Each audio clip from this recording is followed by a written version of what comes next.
copyright strikes. Let's pull that music down, way down. This is the Computer Programming University CPU channel. Shout out to my notification squad, CPU squad. We are live. Gonna be doing a brainstorming session. So what I'm gonna do is I'm gonna give you guys a chance to join in the live stream, and I'm gonna come back and get started. But let me let you guys know the agenda. I created a subscriber reward script that basically randomly will give shout outs to subscribers when I try to clear the screen. What's up with this weird angle I have going on this this webcam? It's a little better. So basically, whenever I type in CLS, which is actually a Windows command, in Linux it's clear. Whenever I type in CLS to clear the screen, randomly it'll give a shout out to a subscriber, say something funny, but more often than not, it'll actually clear the screen, right? Because otherwise it's kind of a pain in the butt to be able to do that. Now the way that I made it biased towards usually working was kind of sloppy. So as a future project, we're definitely going to want to clean that up.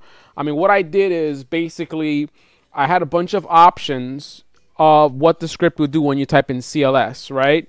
And I guess I can show you guys the code. I'll pull it up in a second. A bunch of random options, a bunch of options of what could be done when you type in CLS, right?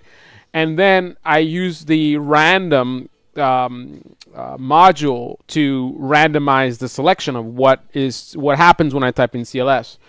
And then all I did to sort of bias the scale towards usually clearing the screen, because otherwise, again, I need to clear my screen a lot when I'm doing tutorials, is basically I made a lot of the options clearing the screen. Right, so I had a few options of like shout out to a subscriber, say something funny, and then it's like clear the screen, clear the screen, clear the screen. So even though I'm using a random module, which is randomly choosing from the list, most of the options in the list was clear the screen. So usually it clears the screen, right?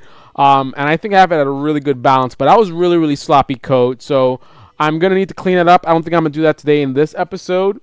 What I do want to clean up is I had put Mega Noob's name in there. Mega Noob is absolutely the #1 subscriber right now in terms of supporting the channel. So I put his name right in there just to get the code done. Sometimes you want to start simple, right, before you get too complicated, because you want to basically build your code to a point where it's functional even at some basic level, right? Before you have all these objectives, it's going to do this, it's going to do that, and then you could spend forever trying to even get started. So my style is I like to build a nice sort of skeleton framework. It does most of what I want done, and then I can tweak and enhance the different components to do what I really want them to do. So for example, rather than doing a random selection of subscribers, I just put Mega Noob's name in there permanently. So whenever it does a shout out, it always shouts him out. But obviously in long term, I want to give other people recognition as well. So in the future, I'm going to need to have a list of top subscribers, which I'm going to choose from. And then, so whenever it does a shout out, it's going to pick randomly from that list rather than one person. But what I wanted to deal with today was, I wanted to, actually, I'm lost my chain of thought. I did want to actually work on that. That should be simple enough. So we can work on that right now. And then I also wanted to brainstorm about a future project. Again, this has to do with rewarding my subscribers, my top subscribers. So one of the things I wanted to do, what is this song? Let us up where, okay, I don't want to listen to that song right now. Yeah, so basically one of the things I wanted to do was I need ways to track who's supporting the channel, right? Small right now. As I get bigger, it's more and more people, and I'm really busy. This is not a full-time thing and never will be a full-time thing. So I have limited time, so I need to use programming to help me with the workload. So I need ways to sort of parse the data in terms of who's commenting, who's liking, all that kind of stuff. I need to track interactions. I need to do what YouTube failed to do. Wow. setting the bar really high. YouTube couldn't do it, but I'm gonna do it, right? We're gonna do it. So basically, I'm probably. I mean, there's email parsing. I can parse the emails. My emails have all the notifications and stuff of what you guys are doing. But then there's also potential of parsing the actual web pages themselves. I can scrape the web pages and automate the process. So we're gonna look at that in a second. But basically, I can see a list of all like the comments, right, and usernames in my YouTube account. But there's only a certain amount of activity I can see per page, and then you have to go to the next page, next page, next page. So I could automate that, right? It's got to be a way that I don't know if there's a YouTube API that I can plug into, or otherwise I can scrape the web pages just myself. I mean, the same way whatever the browser does. When you go to the page and the browser, you know, requests information, I mean, in theory, I should be able to do that. The only thing is security. But even security, I should be able to authenticate. So I don't know how that works, because the YouTube web page I log into, so I'm authenticated. So all my requests that are being sent are authenticated requests. If I were to try to pull the page up from my own app, I might not be able to do so because I'm not authenticated. So maybe YouTube doesn't accept my requests. The other thing is, I don't know if there's a way I can somehow. No, I need to look at the code. I need to be able to have a connection with YouTube with whatever app I build in order to automate the process, because I'll need to be able to go page by page and then pull all the data in terms of all the comments, pull the usernames. So I'm still not sure about that, but we can do a basic framework today. All right, so I'm gonna wait a little bit to for anyone else to join in, but that's the agenda for today. Fix that code. I'm gonna show you guys the code, that randomizing of the shoutouts and stuff like that. Fix that code as far as not the. Oh, I know what I got confused about. I'm not willing to tonight. I got some other stuff I want to do. I'm not willing to tonight do the bias thing properly. I think there's a mathematical equation that I can use to set a bias, but that's a little bit more complicated. What I could do today is at least do the list of users. So I need to figure out a list of all the top subscribers, and then I need to pull from that list when I do the shout out. Yeah, that's pretty simple. So we're gonna do that. We'll do that, and then we'll also do the we'll also brainstorm about the about pulling the data on user interaction. All right, ladies, I will be starting in about 5 to 10 minutes. I'm going to give other people an opportunity to join in on the live stream, to contribute, and to also benefit from this live event. But we'll be starting in about 5 to 10 minutes. So, on that note, bum, bum, bum, bum.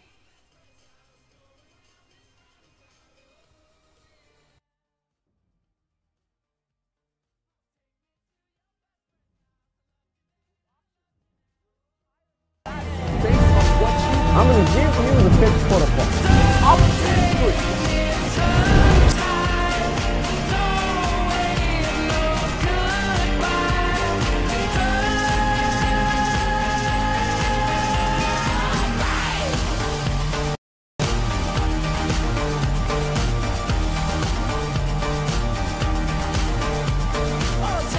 Well, I certainly don't want to get the copyright strike with that music, so let us find ourselves something else. Let's see. In the meantime,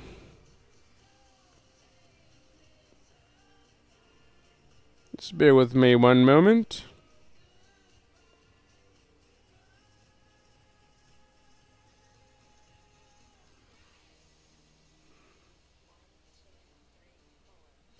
I know what we're gonna do. All right, so I'll give you guys something in the meantime while we wait to start the coding exercises and brainstorming. Just bear with me one moment.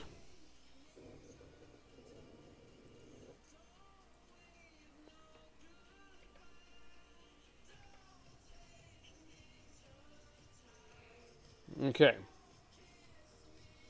One moment, one moment. All right, here we go, ladies. I gotta turn off that music, though.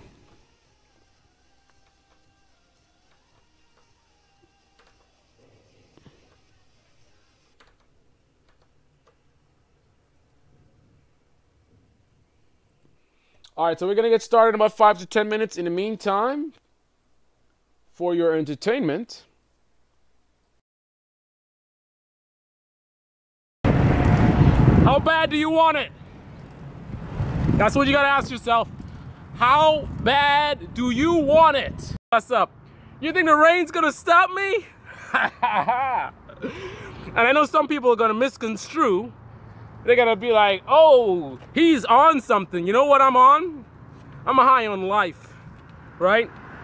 I'm high on being motivated towards my dreams. I've accomplished many of my dreams already, but I am Mr. Can't Stop, Won't Stop. If I do one thing and I succeed, I want to do something else. And then I want to do something else after that. Can't stop, won't stop. That's my approach. So I'm out here in the rain, getting my exercise in. I brought out my old classic bike, which is nicely tuned up. I recently had it nicely tuned up. Feels nice. The brakes are good. The transmission's good. And here's the deal. A lot of people, they would say, it's raining, man. I'm not gonna go outside. The weather sucks.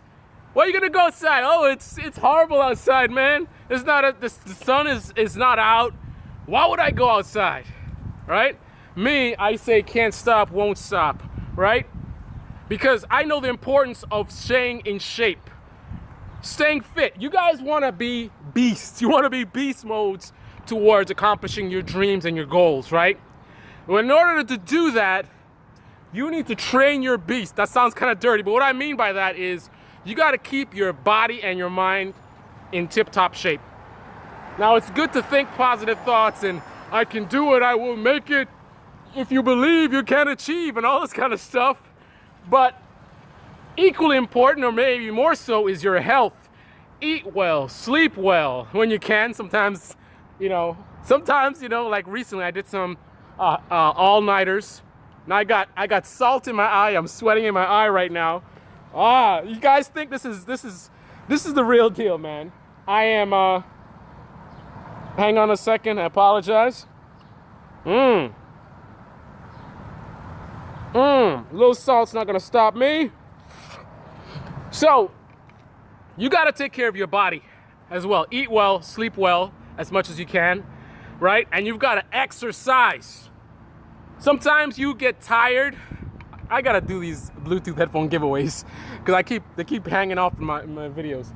You've got to keep yourself in shape, right? Stay in shape, because a lot of times you guys get in a rut because you're sitting down. You're sitting down all the time, right? When you sit down, that's your body's signal to slow down, shut down, take it easy, go to sleep. But if you're trying to act, and you guys that are listening, go ahead and click on the like, right? I'm taking time out of my ride. I got stuff to do. I got to get back to it. And I felt so inspired, so I thought I would share this message with you guys. The least you guys could do is click on the like. I'd appreciate that. When you guys sit down, it slows your energy down, right? I'm not a doctor. I don't know the science behind it. But I know that, sitting down is shutting down. Right? So after a while you get tired, then you want to procrastinate, you know what? Get up, get a standing workstation, or find some place, get a laptop. Like I love laptops, man, because I can work from anywhere. Put your laptop somewhere, stand up in a command position. You want to command your life, you want to command your destinies, you want to command your dreams. Stand in a position of power. Right now I'm standing up to you guys and talking to you guys, right? Stand up and work, right? Get a standing workstation or just get a laptop and stand up somewhere, right? In the middle of your study or your work, I'm gonna have to stop this stream pretty soon. I got salt in my eye. I don't mind the rain. I don't mind being wet. I ain't afraid of no water. You know what I'm saying? I was born around a lot of water, so I'm good. But the salt in my eye is burning me right now. So let me get this moving. So pretty much, if you're working, you're studying, and you get to the point where you start to like, oh, I'm bored with this, oh, I'm tired of this, I want to do something else, and you start thinking about procrastinating, you want to go watch YouTube videos, you want to go hang out with your friends or whatever, you know what? Get up and go for a walk. 20 minutes, 30 minutes, an hour. Get up, get outside, right? When you get up and you get outside, you get your heart rate up, you get your energy up, you get your motivation up, and that gets your spirits back up so you can get back into things. That's what I do. That's my secret, right? And if you want to learn more about my secrets, sign up for my program. It's only $1,000. I don't have any program, guys. I'm giving you this, guys, legitimately for free. I'm legitimately trying to help you guys out. A lot of people online with these advertising, oh, you want to live your dreams, blah, blah, blah, and they're really trying to live their dreams by selling you something. I have nothing to sell you guys, right? I have spoken to thousands of kids at various schools for free, right? I've been on this mission before YouTube existed to give back and to help people to achieve their dreams, be motivated. Would I ever do like motivational speaking as a business, as a career? I don't know, maybe retirement or something, but it doesn't interest me as a business. It interests me only as a life purpose, as something that I'm passionate about. So for now, for the long time being, it would always be something that I do. Like right now, I'm doing my ride. I felt so inspired to share with you guys, and I'm doing that, right? But I have no mission that, I want to go start up some program. Sign up for my fitness program. I'm gonna help you guys, get you guys pumped up. All you gotta do is buy my DVD. No. All I want from you guys is your likes and your shares. Support the channel, and I'm good. That's all I need. I got nothing to sell. But the bottom line is, you gotta stay in shape. And when I say train your beast, life a lot of times can push you down, and you can struggle, right? So the ability for you to fight back and to win is something that you need to train. Oh, it's coming down right now. It's coming down. Woo! This is brought to you by the Samsung Galaxy S8, fully waterproof. We are waterproof and we are live. This is the real deal, guys. So you got to train yourself to be able to fight against all odds. So when you exercise, sometimes you don't want to exercise and you got to fight against that. I'm going to exercise anyway. And it takes energy and motivation and perseverance to go out there and fight to stay in shape. I'm tired, I'm going to do it anyway. It's raining, I'm going to do it anyway. That kind of fighting spirit is what can help you to succeed at your dreams. So just like anything else, you need to train it. Right? You train it through experience, right? So exercise in itself is training for you guys to get used to the idea, if against all odds, it's raining, I don't care. Nothing's going your way, I don't care. I'm gonna push anyway. People say you can't make it, haha. Well, that's gonna motivate you to push anyway, right?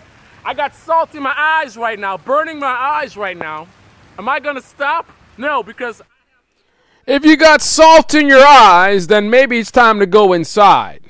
How about that?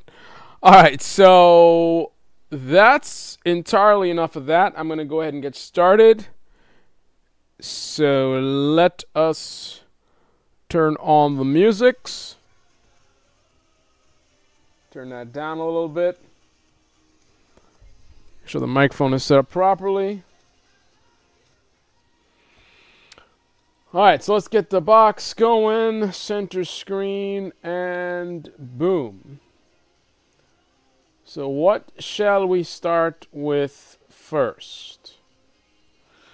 So I think what I'm going to do first is I'm going to go ahead and do the randomizing of the top subscriber. I don't know if I created a list of top subscribers. I think I created a file with top subscribers in there so I can use that. But regardless, let us begin. Oh, I see we got Nalraz. I haven't seen you in a while, man. Where are you, man? Where have you been? Nalraz is in the house? Yeah. I liked it, he says. That's true. I sit down. Oh, I got my webcam is in the way. I guess I can move the window, right? That works. 1 second, 1 second. We're going to begin our coding in just a second. Trying to read Nara's comments. All right, I sit down in front of a screen all day. I get bored and decided to learn Sanskrit. Wow, there are 2 of you on the screen. Yeah, man. Yeah, that was getting a little crazy. I was listening to my own live stream on my phone. So you were seeing the live stream. That was like what was it called? Inception. You're watching a live stream. You're watching a live stream on my phone of, I don't know, I can't even think. It's Inception. It's just as confusing as Inception was. Anyway, let's get this better shot with this webcam. This looks kind of crazy. That's a little better. All right, so let's get to it. So first of all, I got to find the code that I'm using. So let us get our terminal up. Okay. Make sure everything looks good before I get the show on the road. So I can see your comments on the left, Nara's, and I can see my terminal in front of me. My big head is not too much in the way, but let's move the terminal out of the way of the webcam so it doesn't end up blocking any code. So I think we're in good shape. We are in good shape. So let me also record a highlight so we have a video that consists of just the coding. I did a delay so you guys would have time to join the live stream, but now that we're actually starting, I want to record a video just of the actual live stream. So I'm going to do an introduction in just a second. So let's create a highlight, and let's call it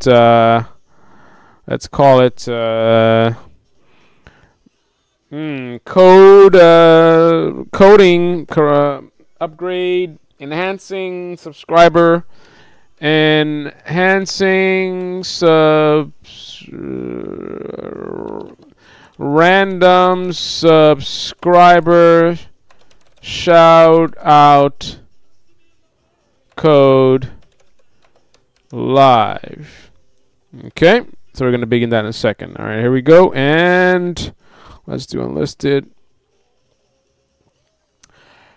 You are watching the CPU channel, and we are live. We're going to be working on some code here. So if you guys remember, I have this little thing that I built here. So CLS is a Windows thing to clear your screen. In Linux, it's actually clear.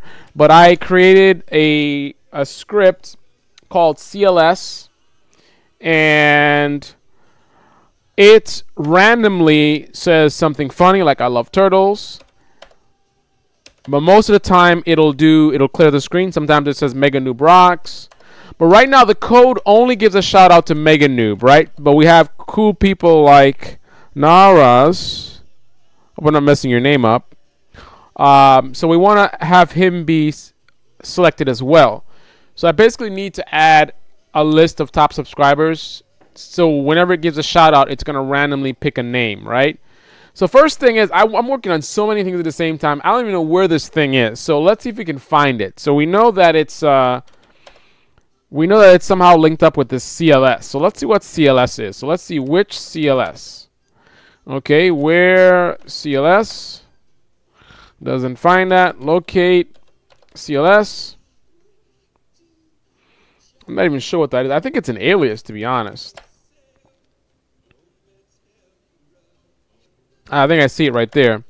So it looks like it is an alias. So if we do alias and then we do more so we can see it, we can see, there it is, CLS. So CLS is actually an alias that calls a certain script. Let me give you guys a full screen view so you guys can see it a little bit better. Now my big head's in the way. So you can see right there, there's an alias set up right here. She says alias CLS. So when I type in CLS, I'm actually calling this, when I type in CLS, I'm calling this alias. And this alias is defined as this. So basically, or this is the entire thing. So basically, in this path, there is a script called random clear. It's a Python script that's doing that, right? So let's actually go straight to that code. We'll go straight to that path and take a look at the code and start to do our upgrades. What did I just do wrong here? I just did something silly. What is going on? What is going on? Oh, I didn't copy the whole thing. So there you go. All right, so here's the code. And that's a little bit better. There we go. I don't know why I can't see. I guess I got to spread this out a little bit more. Okay, there are two of you on the screen. I hope not anymore. There shouldn't be two of me on the screen anymore. Okay. All right, now, so let's get to it. So here is the code. This is what happens. So I'm using Python 3. As you can see, it starts out with my shebang. The shebang is the hashtag, and then the exclamation, and then the path of the interpreter. So we go environment, and then we specify Python 3. So whenever you run this, whenever you call this, it's going to use the Python 3 interpreter. So we're using the random module and the OS module. OS gives you access to the operating system, so you can use shell commands. And then random is for randomizing, of course. So, so those are the two modules I'm using. I did a little comment here. Randomly runs various commands with a bias on running clear, because that's essentially supposed to clear. I just made it like a hack, so it's like randomly it'll do something else. Usually it does what it's supposed to, but randomly it'll do something else. So so here's the first section. Pick a random number.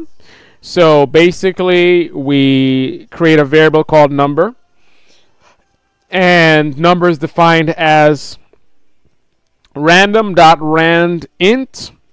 So random is the module that we imported here, and that has different things that it can do. Now think of these modules as classes, right? With a class, and I know I haven't covered classes yet, but with a class you have several functions that are all grouped together under this container that we call a class.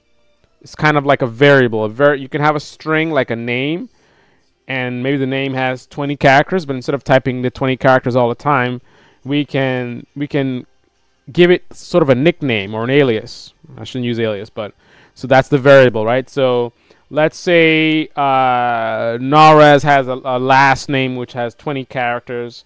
I don't want to keep typing in his name, so I can just refer to his last name as lname, right? Whenever I say lname contains the full last name, right?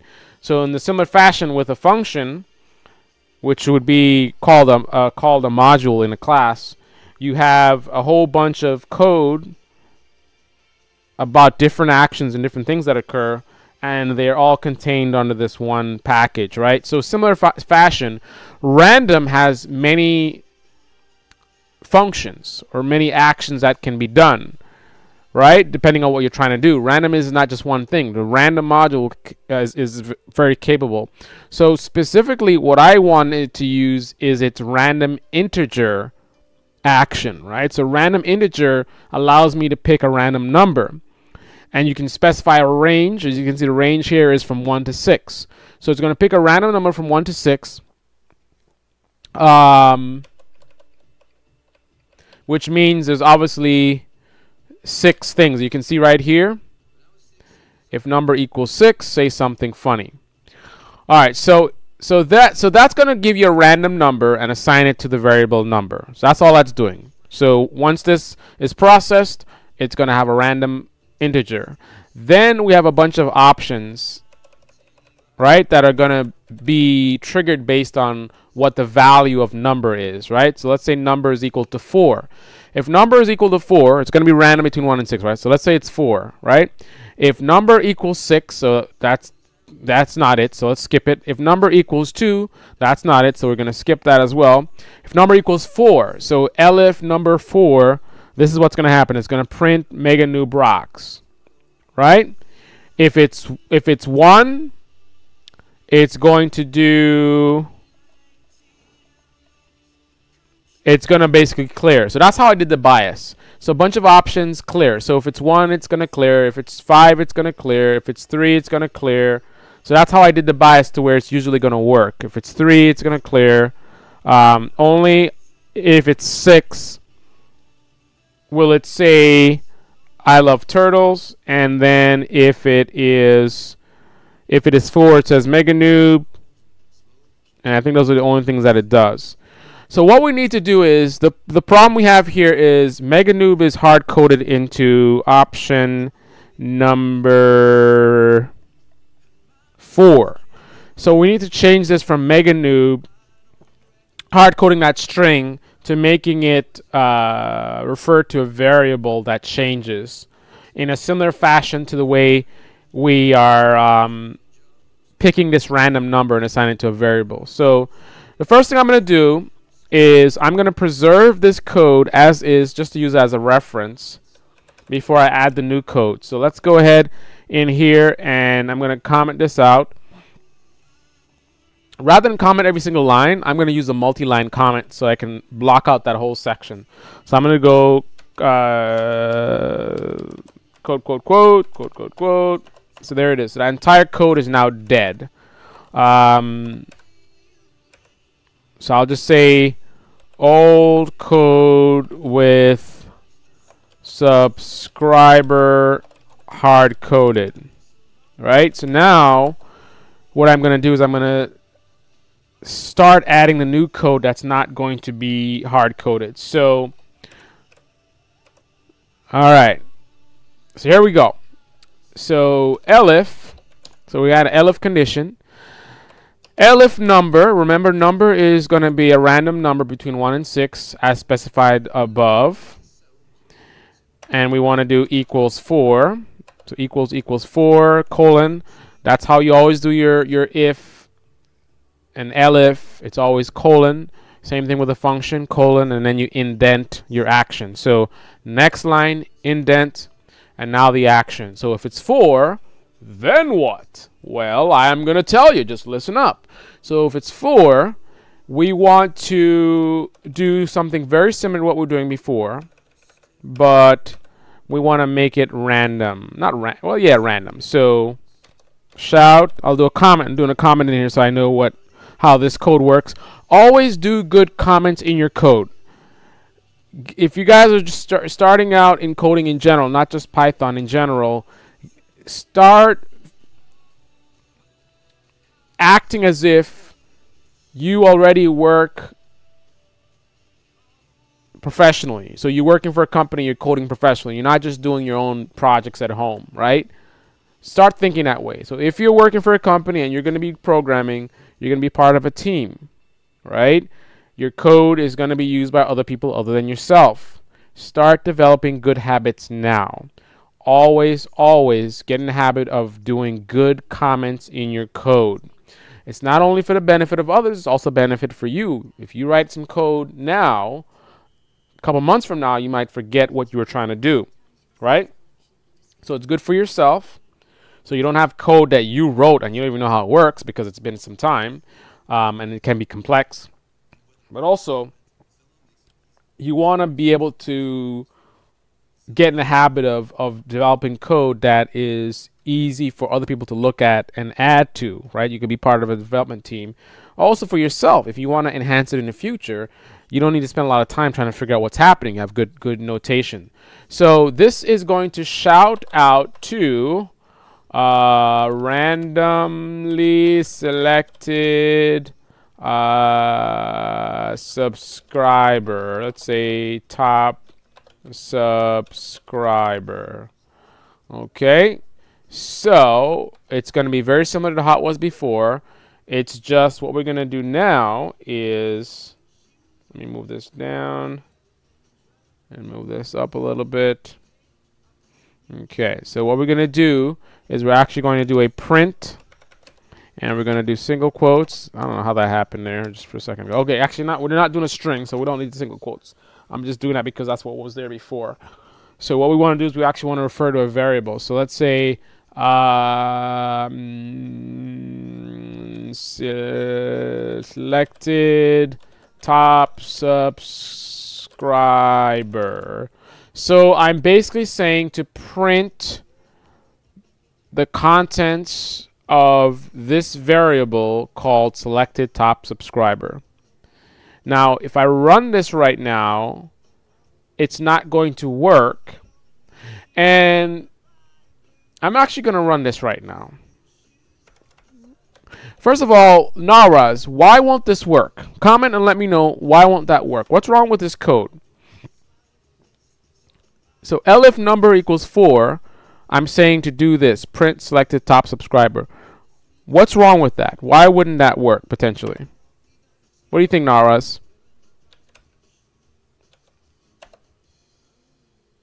Okay, so it actually did generate an error. Okay, so regardless, so this is interesting for you to see as well. Now, the way the code works, it's supposed to select a random number between 1 and 6, and based on the number, it's going to do different things. Now, obviously, it didn't just select 3 by accident, like 3 times in a row. It uses a random module, right? So what you're seeing happening is that the interpreter is actually interpreting the entire code, right? Or at least it's interpreting enough of it to get to the point where it sees a problem, right? This problem only exists for this selection. Let's look at the code again. The problem that I created only exists here, right? There's lots of code above this that's fine. This is all fine, this is all fine, that's all fine, right? And that code is specifically only to be executed based on the random number being 3, which will happen randomly, right? Only when that's chosen will this condition apply. So the couple of times that I ran it, it could have chosen 6, and then there's something to do for 6. So you think, why is it actually failing? So obviously, be mindful that the way the interpreter functions, it actually looks at a lot of the code in context. So you can actually get errors where you might not have expected to get errors. Ah, good, Naraz, good. That is awesome. That is awesome. Awesome. Naraz got the answer correct. Naraz said that variable is not defined. That is correct. So I just went and randomly, no pun intended, randomly referred to a variable that I did not create, does not exist, right? Because I'm kind of working backwards. And actually, that, by the way, is a coding technique. You guys can look it up yourself and choose to adopt it or not adopt it. But a coding strategy, I don't know if it's necessarily a debugging strategy, but it has to do with the direction at which you... Actually, I'm trying to remember. Is it the direction that you process your code, or is it the direction that you code? I don't know if it's just give me 1 second. Actually, I got some veggies on the stove. Right? Talk about eating healthy. I don't just talk the talk, I walk the walk. So I think it should be ready about now. So I'm going to be right back in just a second. So Just bear with me 1 second. In the meantime, do a Google search and search for two things. Coding in reverse, and look up debugging in reverse. And see if you can tell me which one it is. Do you code in reverse, or do you debug in reverse? All right, go ahead and let me know. I'm going to check on my veggies, and I'll be right back, and we shall continue to represent the microphone. Is that how it goes? We shall continue something, I don't know.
All right, ladies, I am back. Naras, I need you to do me a favor.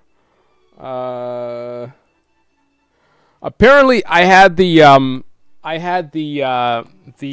fire way too low because some of the vegetables are actually frozen. So I got a corn and a cob in there, and it's still like a lot of ice on there. I got some other like broccoli and stuff, and it's still not totally defrosted. If it was not frozen, it would be ready by now, but since it's frozen, the fire should have been higher. Otherwise I needed more time, so I cranked up the fire. So I need to go and check on it in 5 minutes. Please, you guys listening in, make sure I don't forget, otherwise I'm gonna burn my vegetables because the fire is pretty high. I'm trying to speed up the process. In 5 minutes, I need to turn the fire down to let it simmer. I got it covered up. So don't make me forget. In 5 minutes, I need to go get those vegetables. Otherwise, my veggies are going to be burnt. All right, guys. Okay, so did you find out, or you didn't find it out, whether you debug in reverse? I think it's actually debugging. I think it's debugging. I don't think it's, I don't know if I said debugging. Debug. I don't know what it is. I sound weird when I say it. Debug code in reverse. Reverse debugging.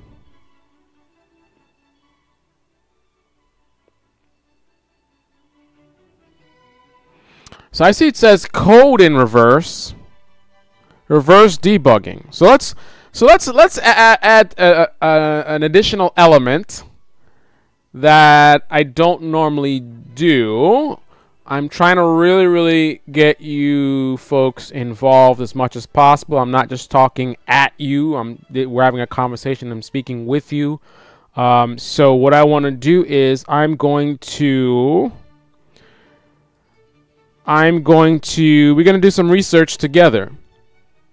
So I'm going to show you the results of what I found, and we can go over it together. So here's my browser. I don't know why for a second I thought about the I'm a little teapot, short and stout. Here is my handle, and here is my spout. I don't know why that came to my mind. Who knows half the time why things come to my mind. Anyway, so I found debugging. It says running programs backwards. What is this about? When you're debugging a program, it is not unusual to realize that you have gone too far and some event of interest has already happened. If the target environment supports it, GDB can allow you to rewind the program by running it backward. A target environment that supports reverse execution should be able to undo changes in the machine state. If you're debugging in target, I don't think that's what we're looking for. So this says, what is reverse debugging? Traditional debugging takes time, sometimes a lot of time, especially if an unhandled exception is hidden deep within the code, or lost my position, or the bug has caused throughout a program with multiple negative recurrences. As developers know, no matter how carefully you write code and find solutions to problems, bugs happen. Debugging can be tiring use of developer and testers' time. Managers and clients can also get frustrated since this time is spent fixing problems and going over work that has or should have already been done. Reverse debugging is a game changer. Most developers, once a bug is discovered, can only see the code in its present format. Debugging is therefore about running a program in a test environment to understand the cause and find a solution. Various factors can make this a challenge. Some bugs are hard to find. Some programs are old with multiple layers and complexities interwoven into the source code, whereas in other situations, it comes down to experience of the developer. Those with more experience will have encountered more challenges, making it easier for them to pinpoint errors and fix them. So it says reverse debugging, saving time and money. None of that is necessary with reverse debugging. Instead of seeing code as it currently is, you can go back in time through the lens of a reverse debugger tool. You can see every line of code as it was written, including the variables and return values of executed messages, to understand why those particular code paths were executed. With reverse debugging, there's no need to spend hours looking for unhandled exceptions. Everything is traced through the debugger tool. This allows you to move backwards, starting from the moment they were thrown or captured to the real cause as to why it happened. Once you know this, solving the problem becomes far easier. So, I think it's this is what it is. It's debugging in reverse. Let's see. Let me look up programming in reverse. So that doesn't really give much results. So let's see what else we got going here. Write a C, write a pro. These are all like writing. Reverse engineering. Reverse engineering is also called back engineering. The process of exacting knowledge. Let's see what this is. I know reverse engineering is where you take an existing code and you goals, motivation, interacting, military, adolescence. All right, let's not get sidetracked. Let's get back on the mission. Okay.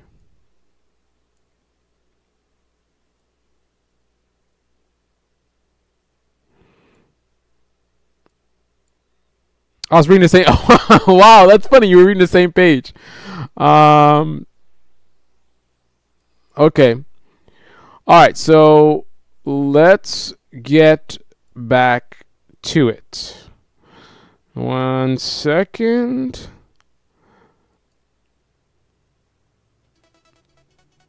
Okay. All right, so yeah, so you figured it out. I set a variable I did not declare, so I need to actually set this variable somewhere. So the thing is, I need a list of top subscribers. I think long term, I want to have a file that has that information. I don't think I'm going to do that tonight necessarily. What I'm going to do is for now, just to get this done, is I'm going to put the list inside of this code. So I'm gonna sort of hard code. Before I hard coded the subscriber, now I'm going to hard code the list of subscribers into the code itself, as opposed to having sort of a database of top subscribers, because long term that's what I want to have, right? Ideally long term I'd want to have a database of top subscribers as a separate flat file, because what's going to happen is I'm going to eventually have code that's going to track interaction with the channel, and then based on an activity that is found by the code, I want that to update this file, which has the most engaged and biggest supporters, right? So I got code that's running, that's checking you guys, your comments, your likes, your sharing of the videos, all that kind of stuff. And based on what's happening, what you guys are doing, it's updating this list, right? It's maintaining this list automatically of top subscribers, right? And then I can use that list for various things. Like, for example, I can use it for this. So I can go to that flat file. I can pull the list of all the current names, and then I can randomly pick from that list who is going to get a shout out. Then I can develop other codes in the future that I want to give. Maybe when I'm giving away prizes, I can randomly pick a name from that list. So I can develop another code that looks at that same flat file. So basically, that's a more logical, more scalable model, where instead of me putting the list in this one piece of code, where now whenever there's changes, I got a new subscriber that comes in and they're really supportive, I would need to remember to update this script, because this script is going to become outdated pretty much, right? So I need to have a central location where I have a database of top subscribers, right? And then I can use that in multiple locations. So by me keeping that list up to date, everything that uses it will also be up to date. So it's a one-step deal. Just make sure that list is up to date and everything that uses it is up to date, as opposed to every single program that's supposed to reference top subscribers needs to be updated individually, right? Now, of course, there's other ways about doing it. You could also do sort of a create maintenance code. So some kind of a script or program that actually does the updating. So imagine a maintainer script that basically it will read the top subscriber database or flat file, right? And look for any changes. Whenever there's changes in that file, it can actually go and update a series of programs. So every program that needs to have an updated list of top subscribers, it'll update it automatically. But that's really clunky, and it'd have to be some really specific reason why you're doing it that way. Because think about it, every time you develop a new program, you're going to have to update that maintenance script, because a maintenance script needs to be made aware of a new program that's going to need to be updated, right? It's also, I think, sloppy code for other reasons, because let's say you update the code, right? So you develop this new program that does some kind of shout out or something, and you update it in a way where you break the maintainer. The maintainer can be configured to look in this code for this list that gets generated, right? And it expects to see it there. In the future, I can enhance the code to where it no longer uses the list, or the list has been changed or something like that, and the maintainer is not aware of that change. So then the maintainer looks for it, it doesn't find it, so then it gives you an error message. That's a lot of work, right? Because even though you have a maintainer that's supposedly updating all these scripts, you're still in a very clumsy model, because again, you're still not avoiding the possibility that you do have to maintain all of these separate scripts to maintain some kind of synergy between them. Now, again, if you centralize things where you have a flat file that has all the latest top subscribers, and then you have a bunch of scripts that use that flat file, that's cleaner, because let's say I update that script, right, in the future. No matter what I do to that script, I know that I'm using this list from that other file, right? So whatever changes I make, I'm going to make sure that that works, right? Now, if I had another file that's updating the code, then it's confusing, because it's like, if I update this code, which is updated by another code, I got to remember to update the maintainer script, right? Every time I change one of the scripts that's being maintained, I have to update the maintainer script, because the maintainer needs to be made aware of any changes, right? So it's always kind of two-step process, as opposed to a centralized model where you have a flat file that other scripts are referencing. I can update that list, and that's it. All the scripts that use it will all be updated, right? If I want to update one of the scripts, all I got to do is update that script. I don't have to change the maintainer, right? I can make changes. I can make all kinds of changes to it, and I don't have to remember to update the maintainer, because that model is a more centralized model. So I'm done with my rambling. I mean, it's good stuff. Good stuff. It's good to go through the process with you guys. This is how you guys learn. But let's stay on task here. I do have some other stuff I want to get done tonight. So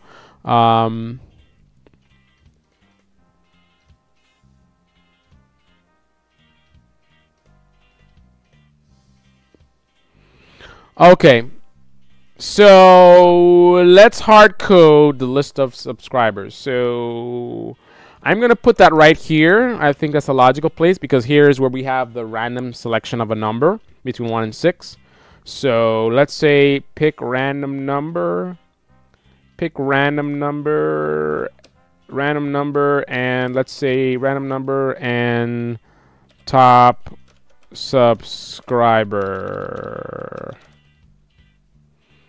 Okay, so I'll make it one section. So that one comment is gonna be for both this, the random number picking, and also the top subscriber picking. So for that, I'm gonna say, what was our variable?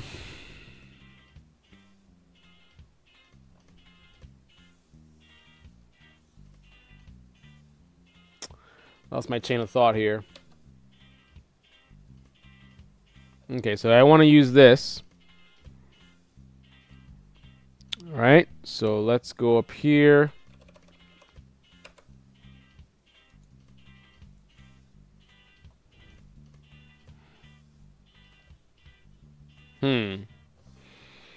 So I guess first I need to create a list. And then I need to select from that list. So that's a two-step process. At least doing it this way anyway. So let's say top subscribers. Okay. And let's put a bunch of strings in there. Got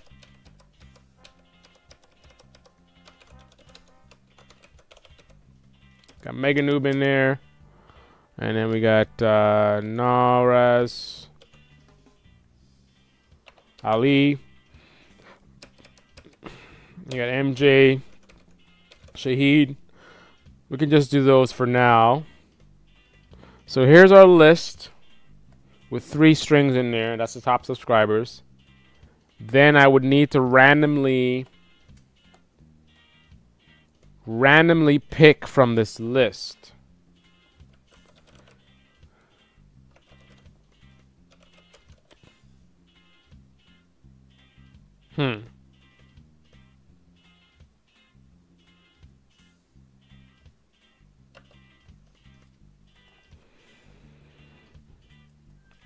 So the randomly picking from the list is going to be this variable. So this variable is going to contain the selected user. Now if I'm using indexes, I can target this as 0, as 1, and as 2. But I want to randomly do that. So actually, there's a couple ways I could do this.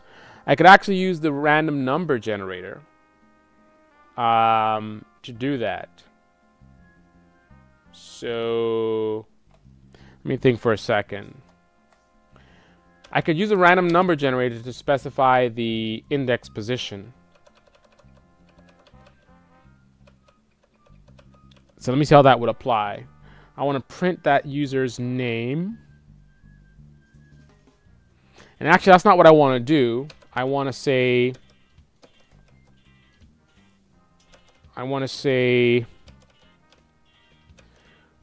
selected top subscriber is so awesome. Right? That's what I want to do. I want to say a message about them. I want to reference a selected top subscriber. Okay, so that's fine. Now we still need a way to feed that variable. So, what I can do is we can pick a random number, just like how we did above. So let's say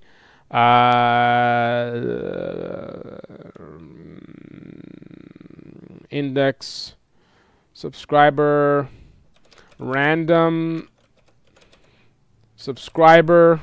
Oh, vegetables. Noraz, you're gonna make me burn my vegetables. All right, let me go. I think I'm smelling something. I hope I don't burn my vegetables. I'm smelling something. Oh boy. I'll be right back.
Well, I successfully burnt my hand. Wonderful.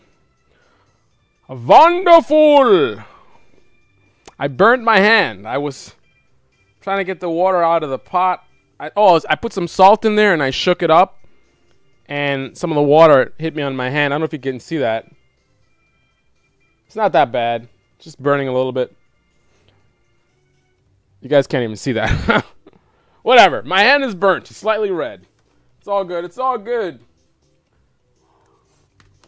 All right.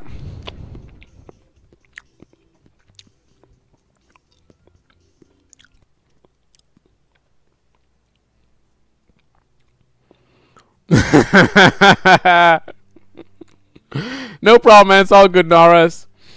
All right. So what did you put there? You said random.top subscribers. So random. I lost my chain of thought. Random subscriber. What am I doing? Oh, man. That's the worst thing to stop in the middle of coding, right? I want to do a random pick. So random. Okay, so I wanna assign this variable. So I need to put a value in that variable. So the variable is called random subscriber. I want to put a value in there. So this is a random subscriber from this list above. So let's put a value in there. We'll put a value in there using the random module. I'm going to do rand integer, and then we specify a number between 0 and 2, and so the value of random, actually it's not random subscriber to be more accurate. Let's call it random subscriber index. It's not the actual subscriber. It's not going to be mega noob naras. This is just an index. So random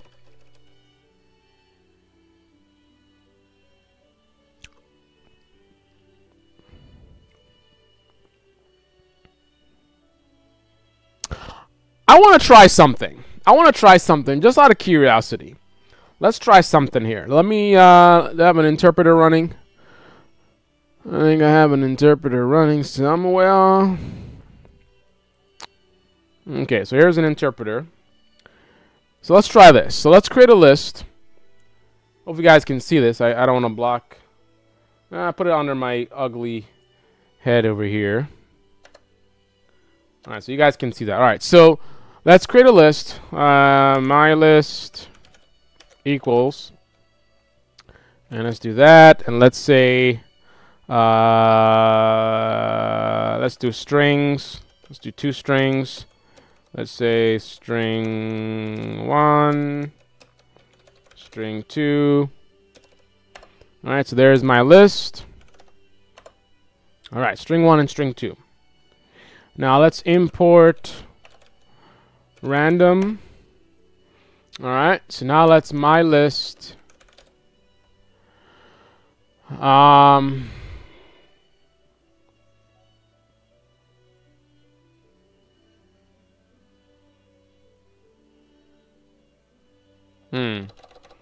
Let's do selection equals random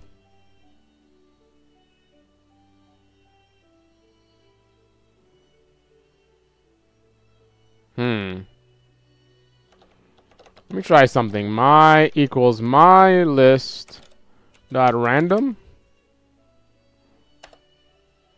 Okay, that's not gonna work. Attribute list object has no attribute random.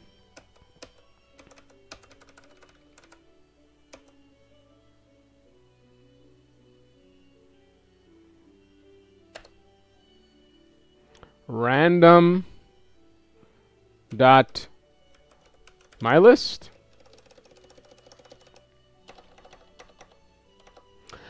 That's not gonna work.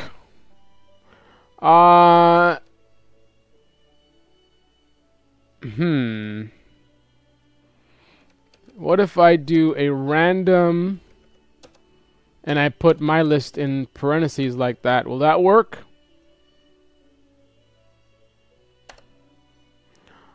Error type. Module object is not callable.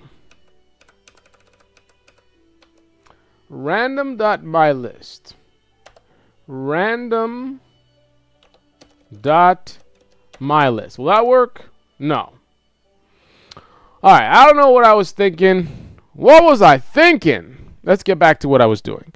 So we have random subscriber index equals random dot ran integer. So it's going to pick a number between 0 and 2. And then what I was going to do is I was going to say equals a string. And that string is going to be... What is that string going to be? That string is going to be...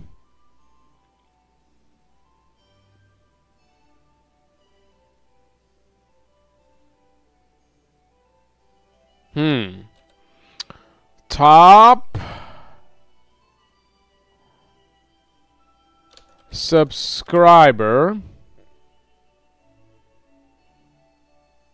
Alright, so we're referring to the list. And let's do... Let me print out the whole thing. So this is what it should be. So it's going to be top subscriber. What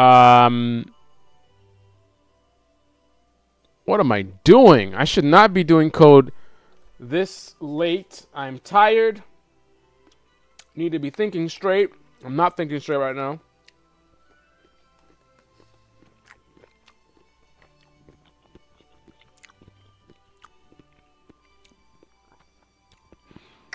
Naraz, what am I doing right now? I am nuts.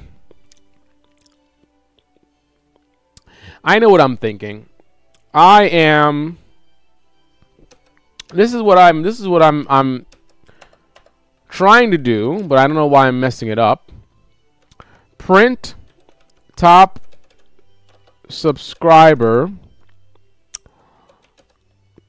and then index value, right? That's what I'm trying to do. But for some reason I'm not doing it. I don't know why. It's like I know what to do. I'm not doing it. I want to print I want to print a value from the list, right? And then that value is going to be this variable. That's the whole thing. So I don't know why I'm like goofing around right now. So I want to basically print top subscriber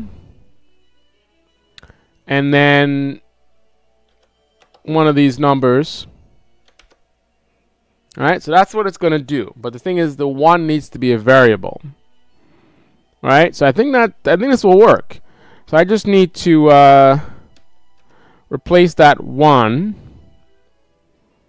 with the variable random subscriber index. Let's get rid of this. I think that works. So let's review this code that we have here. So I've created a list with these names in here. And keep in mind, this is absolutely not the best way to do this. I'm sure there's a much cleaner, more efficient way to do this, but this is kind of brute force, get the job done. So I created a list. And then I need to determine randomly an index number from that list so I can target either 0, 1, or 2. So I'm doing that with the random module, picking a random integer between 0 and 2. So that's going to randomly pick one of these guys, or at least randomly generate the number, the index number. And I'm inserting that index number into here, which is basically a print statement to print the list targeting that index. So I think that works. So the value of this is going to be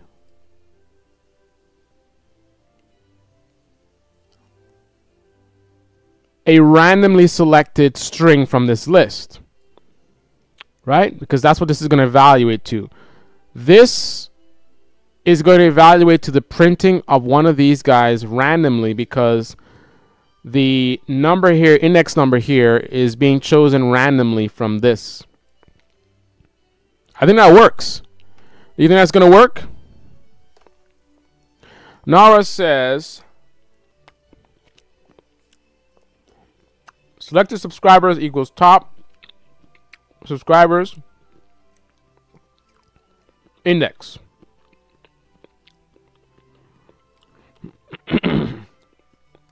Print selected subscribers. All right, let's test this out, see if it works. I think we're good. So if it's 4, it's going to print out the results of what we just created. So let's test it out. Let us test it out. With CLS. Oh, we got an error. Something's still wrong. Invalid syntax. It says line 36 elif number. Something's wrong.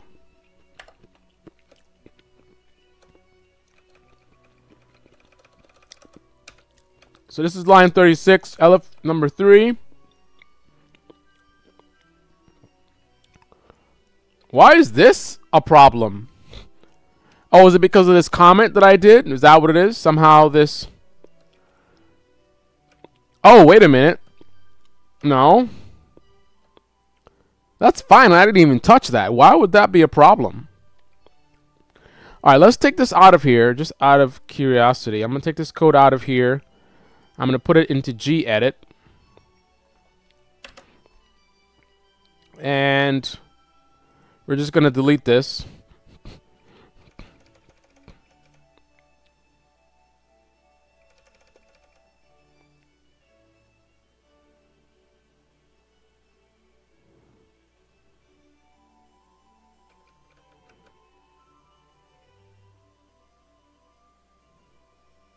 Looks good to me. All right, let's try it out.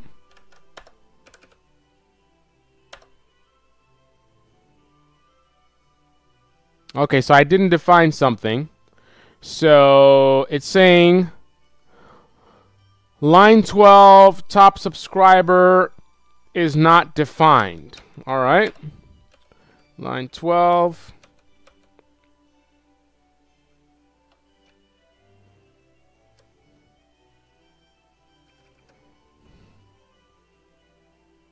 Okay, so that's supposed to have an S at the end. Attention to detail. Ah, good. Nara's caught it. You got a good eye, man. You caught that pretty quick because you have a delay. You have a delay. Like I'm in the future, so you were pretty quick with that, man. I had more time to look at that than you did. Let's try it now. Oh yeah. Woohoo! So let's see if it picks the random names like it's supposed to. So remember, before it was just doing mega noob. Everything's mega noob, mega noob. Mega noob was just dominating this thing. So far it's just clearing. MJ Shaheed. Oh, look what it did. We messed up. So it partially worked. It picked out a random name, MJ Shaheed. But then it also did I love turtles. So we got to look at the code and see why that is. So why would it also say I love turtles?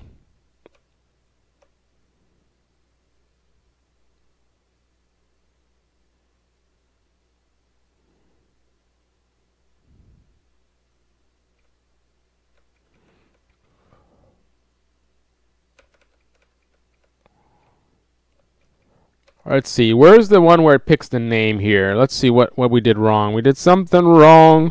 Something's wrong with this code. We gotta figure it out. Alright, so let's examine the one in question. So here is... So this got triggered, I believe. Let's see. So when I typed it in... Wait a minute, it just said his name. It didn't even say the sentence. It just randomly printed out his name. Let me see what else it does. That was weird. Yeah, so whenever it triggers, it just says your name and then it says I love turtles. It doesn't say the sentence. So let's look at what's happening here.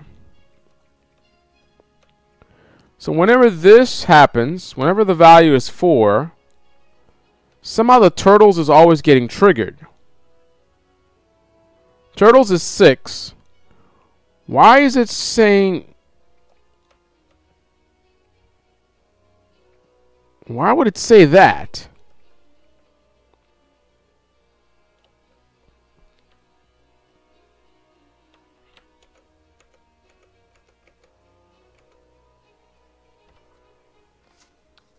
What's going on here?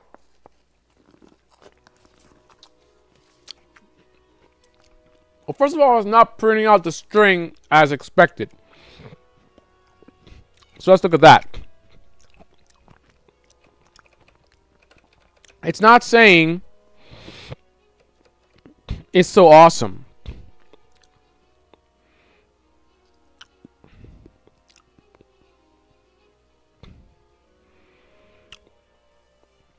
That's bizarre. Why would it not say... And where's the turtles coming from? That makes no sense.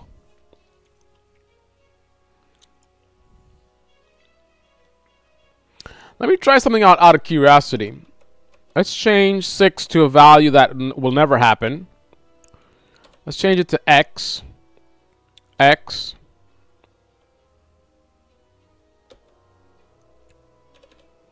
Whatever. So that's a value. So it's never.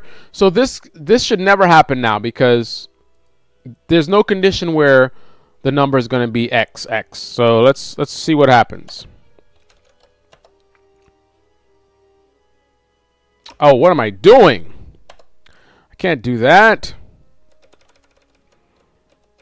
Let's at least stick to the general pattern. So that's supposed to be a number. So let's make it 0.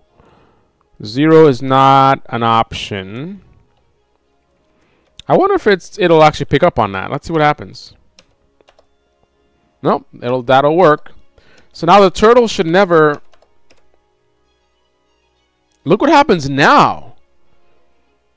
So now what it does is it says the person's name and then it says none is so awesome. And now it just says their name. So sometimes it just says their name, other times it says none is so awesome. What is happening? What did we do? Pick a random.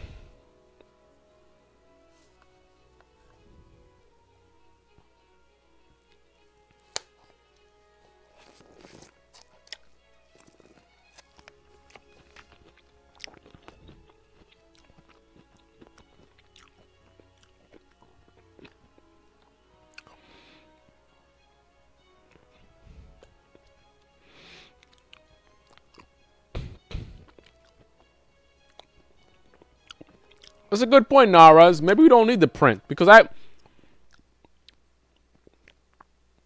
yeah, I'm doing like a substitution. Like in Corn Shell, you can do substitution where you can say the output of this is going to be like this is going to equal the output of that.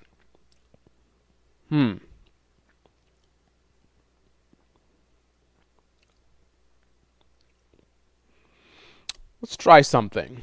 Let's try something. So I have a list here, my list. So if I do my list and I go 1, so that looks like it's a better syntax. So let's try that.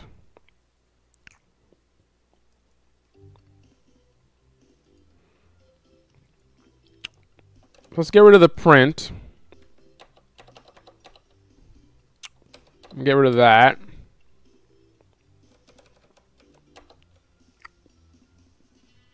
And see what that does.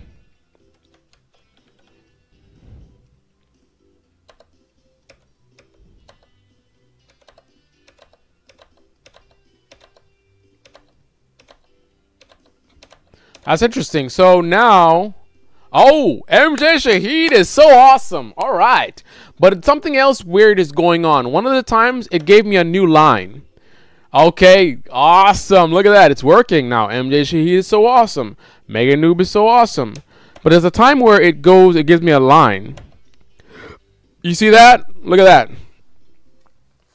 It just gave me a line. It's supposed to clear. This is not one of the options. Why did it just give me a new line? Something else is wrong.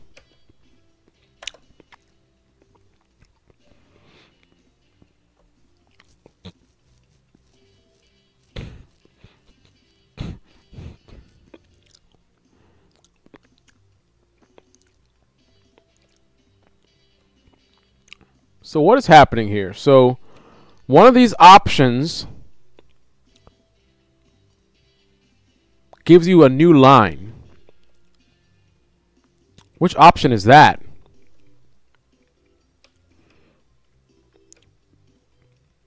I didn't even touch. First of all, I'm showing you guys bad practice. We should have backed up this file before we started editing it. Never do this. Don't just go in and start editing something. Because I could have done a diff to see all the changes that we made. That's very, very bad habit. So I guess the other bad habit is coding late at night, which is what I'm doing right now, because then you make stupid mistakes like that. But I didn't really change much of the code, so I don't know why there would be an option that gives you a new line.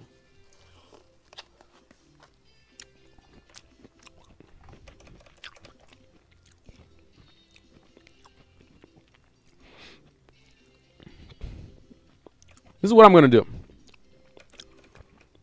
Let's eliminate some variables here. No pun intended. Let's make this all a multi-line comment.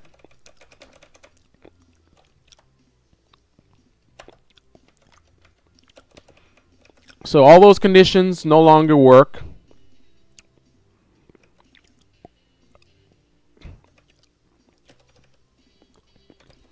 Let's turn that off. All right, so let's see. I need to see which condition is doing that new line thing. Nars is awesome. I just did it again. Something gives you new line. What is doing that? So we know it's none of these things that I blocked off. It's not 4. The only other option is this one, which we changed the value to 0. But the number should never be 0 because that's not in the range. Number is between 1 and 6. See, number is between 1 and 6. So number will never be 0. So this technically shouldn't do anything. Let's just turn it off anyway. So now the only condition is 4.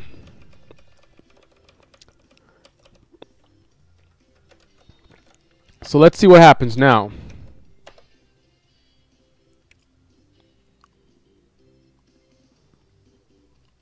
Elif number 4, invalid syntax. What the hell happened?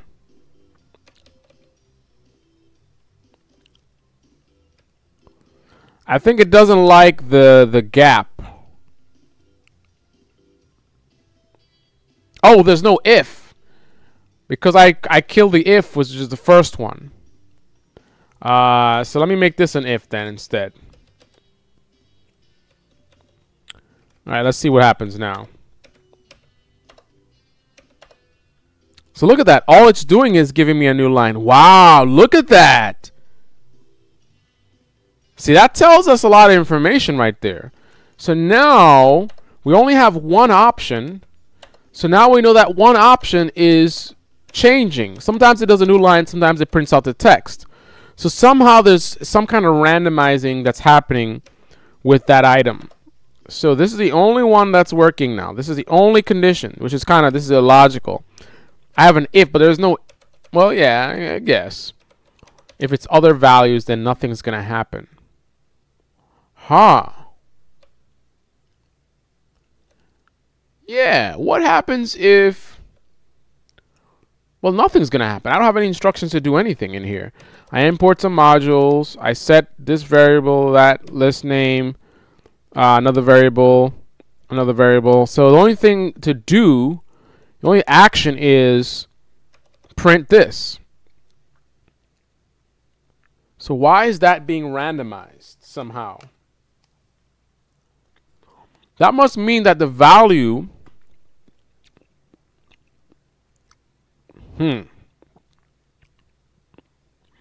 So what's happening to this selected top subscriber variable? Selected top subscriber is pulling from this list with a random number from this. I don't know why it's doing that. Let me hard code this. Hard code it to 4. Let's see what happens. This is just so I want to be sure about what's happening, right? So now it's always 4.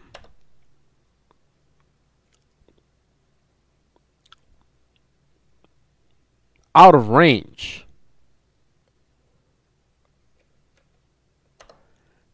4. What am I doing? 4? There's no 4. Why did I pick 4? That's something else. That's the number is 4. I want to do if number is 4. I'm changing the wrong thing. That's the index.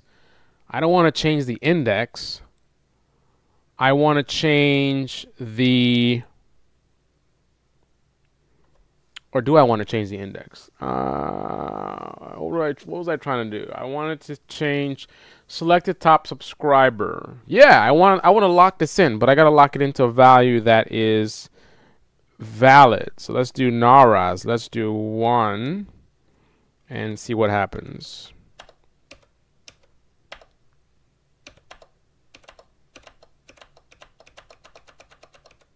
Look at that. It's still doing that. It does new line, new line, new line, new line, and then it prints the text.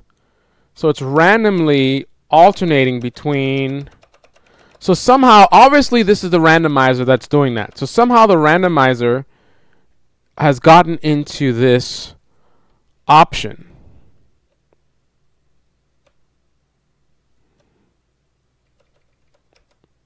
So somehow it's not always printing the text. Sometimes it prints the text and sometimes it does other things. I don't know how that's possible.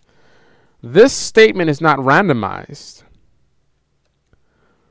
It's fixed. The only thing that changes is to select the top subscriber, which right now I've hard-coded. Wow. I've hard-coded selected top subscriber, so it never changes. So that means every single time I run this, every time you print, this value is always the same. And obviously this is always the same. So what is changing right now? The only thing that's changing right now is the subscriber index, which determines which name. How can that affect? Wow. How can that affect what happens when you print it out?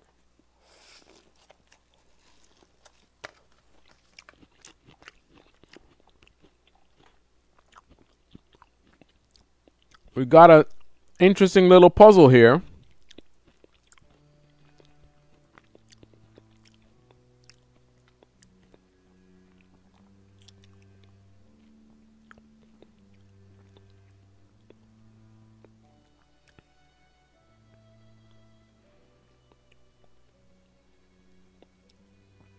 This randomizer is not even needed anymore because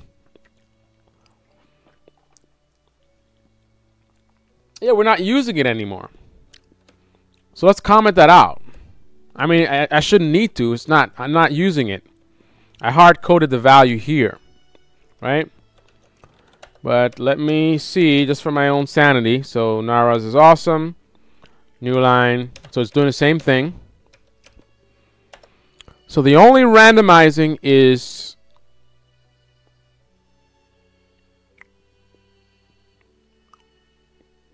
a random integer. Wow, that makes no sense. What is happening, Naraz? This makes no sense. The only thing that's random right now is a random integer, which is determining which name.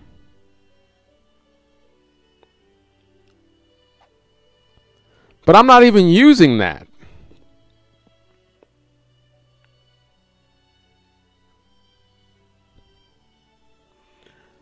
Number random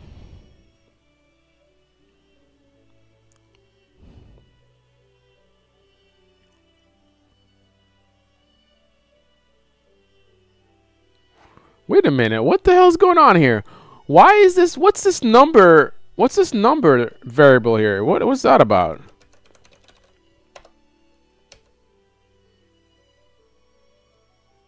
Oh, duh. That's for all this stuff. All this stuff checks the value. If number equals 4, all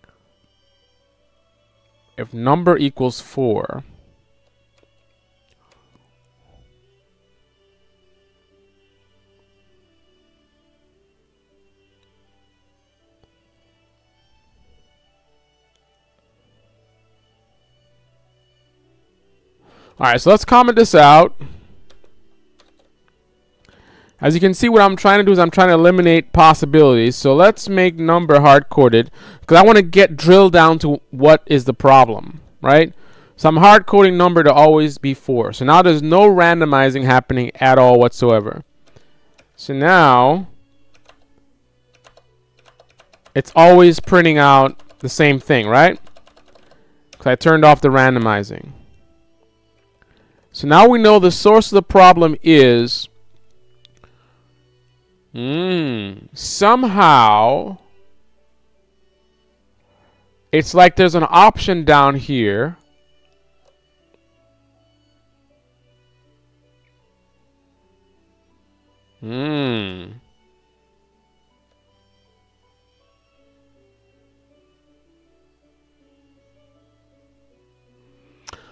I wonder if what I suspected before is actually what the problem is. I have an idea. Let's put the random back again for the random number.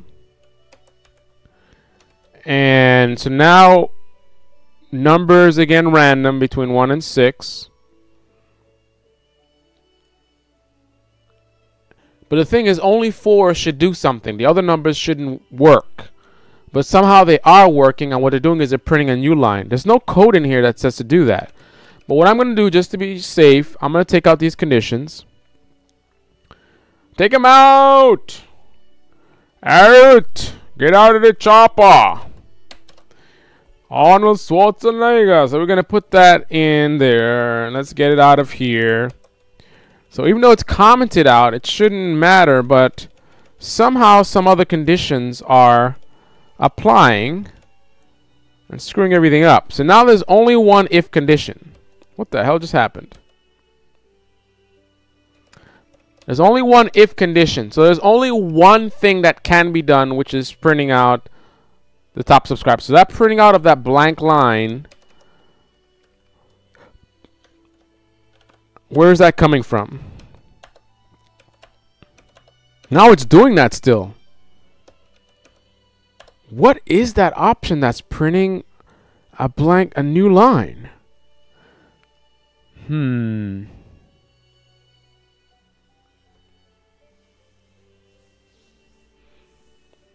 What is happening?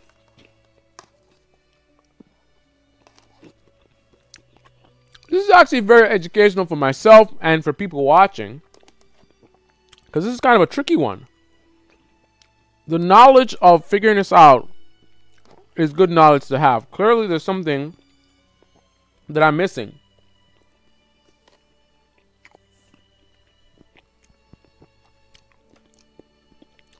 I don't know if I'm going to be able to do this because it's late at night. This is getting a little bit too much for this hour of the night. I wasn't planning on doing any kind of real troubleshooting like this. What is printing out a new line? All right, let's get. I'm gonna get really drastic now. I'm gonna get really drastic right now. I'm getting tired of this. I am getting tired of this. So let's get out of here. Let's VIM. And actually, let's do this. Let's create random clear X for experimental. Paste the code in there. And let's clean this up.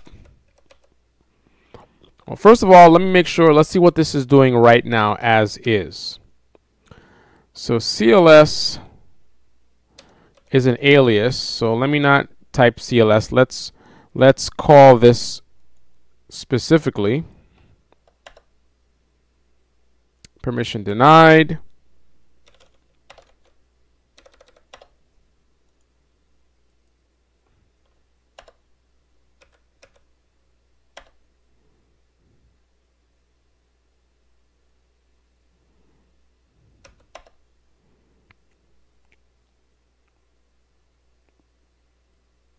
I broke it? When did I break it?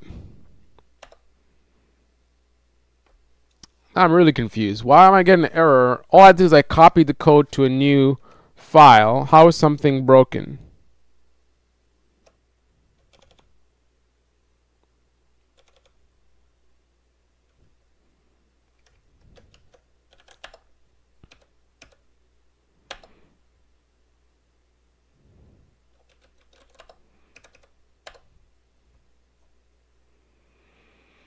Line 2 syntax error near unexpected token. Wait a minute.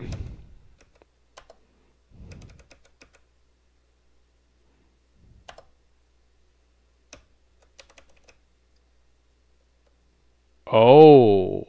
Somehow I didn't copy all the code. It's running it with the wrong version of Python.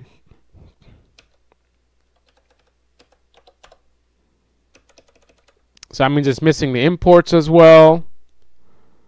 I think I'm missing this whole section here.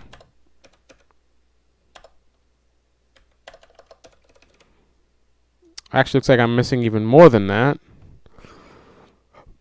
Randomly,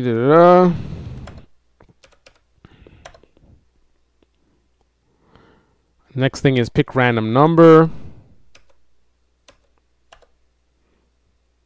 Okay, so this is good. Okay, so let's see what this does. So run it, run it, run it, run it, run it. There you go. All right, so that's the behavior. It's randomly new line, and then sometimes it prints out that thing. All right. So you want to play games? Let's play games. Let us play games. I'm going to eliminate everything out of this that is not needed. So we're going to know exactly by deduction what is causing this problem. I don't want any extra code in here, commented, uncommented, I don't care. So let's see. We import random, import OS, pick random number. Let's get rid of that. Get rid of that. Okay. So let's run this.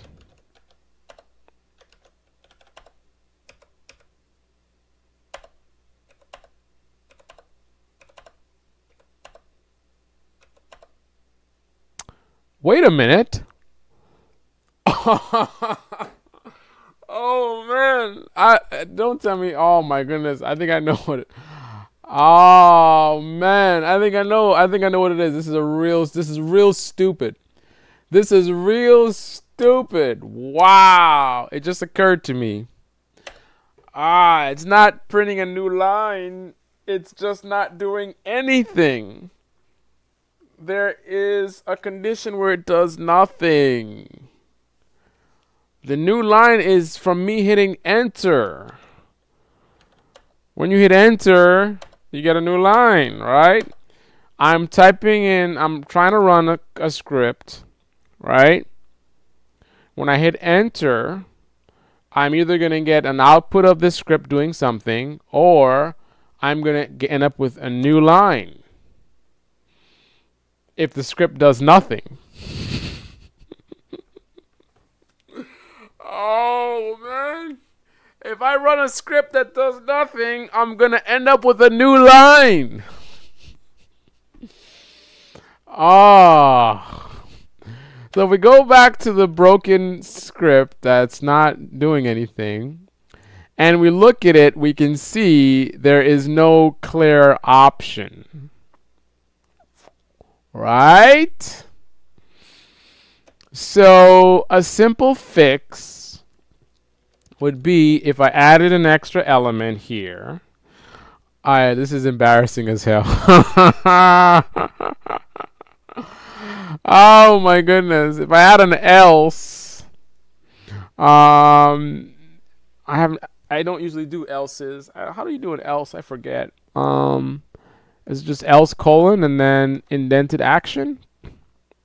Print. Hello world. Hello world, where have you been? Bum bum bum bum bum bum bum. Okay. Actually, I edited the real one. What am I doing? Not really. Okay, so let's get rid of the X. Hello world. Hello world. Hello world. Nara's Ellie is so awesome. Nara's is awesome. Hello world. Hello world. Hello world. Hello world. Oh my goodness. I spent all this time. I shut down all these things unnecessarily for the simplest thing. I created a problem when I eliminated a bunch of the options. I started commenting out stuff. I don't even remember why I did that. And I shut off all the clear screen options. There was no clear screen condition. Right? So what I need to do is I can fix this from happening again during debugging and enhancements by, instead of doing the print hello world, what I can do is I can add an else condition that does the clear. I'm just going to copy it and paste it. So now I can comment out all the sections or whatever, but there's always an else. So if none of the conditions are met or true, then it's just going to clear the screen. So clear the screen, clear the screen, clear the screen. Say Nara's Ali is so awesome. Clear the screen. There you go. Wow. So now I need to open all this stuff up that I shut down. Now I lost my chain of thought. I don't even remember what we were trying to do. I think I don't know how long we've been troubleshooting that one issue. So let me just start opening stuff up back again. So we hard-coded the selected top subscriber list. So let's not do that. Let's make that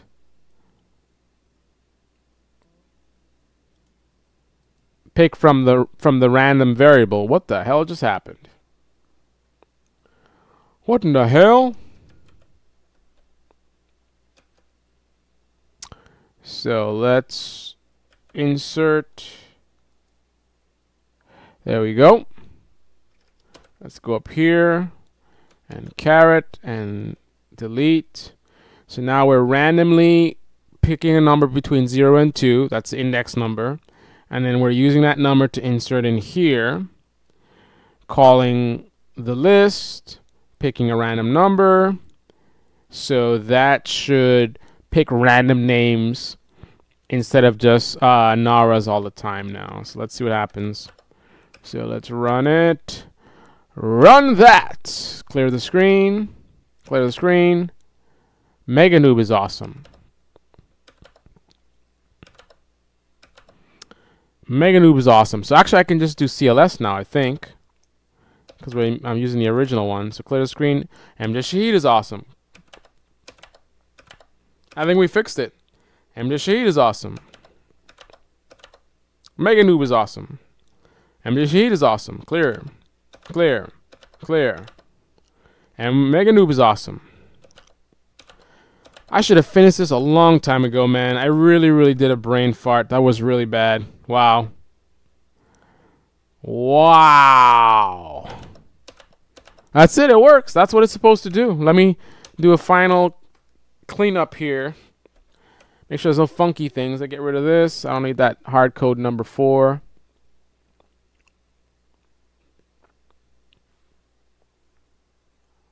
Define actions to do based on. So I can now open up. So let's do some debugging or QA testing. Rather, we don't have a bug right now that I'm aware of.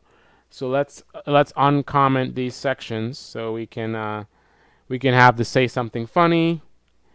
So let's make that live. Hopefully by making these live we are not introducing a bug that perhaps I was dealing with before. Okay, so I guess lesson is probably a good idea to have an else condition in your code. That is a lesson I think you should take away from this. Probably good idea to have an else condition, because you're setting something up to have all these conditions. If the condition this, do that, do that. But what happens if none of the conditions are met for some reason? Some unforeseen reason, none of your conditions are true. Then what? Maybe a more complex code would have generated an error, could crash, who knows? So I think it's probably good practice to have an else condition. Doesn't hurt, right? If I had an else condition, I would have avoided wasting all this time. Alright, so So I cleaned it up. I made all the conditions active now, so let's test it and see what happens. This sheet is awesome. Clear. Clear. So far, none of the other conditions are doing anything. Look at this. Look how long it's not saying anybody's name, but it said it before, though. Oh, there you go. That was a long time. Wow. That was a long time. I never seen it take so long. Seems to be working fine. The only thing is the turtles is not coming up. What happened to our turtles? Oh, we turned off the turtles. We put the 0 in there, so it's never gonna trigger.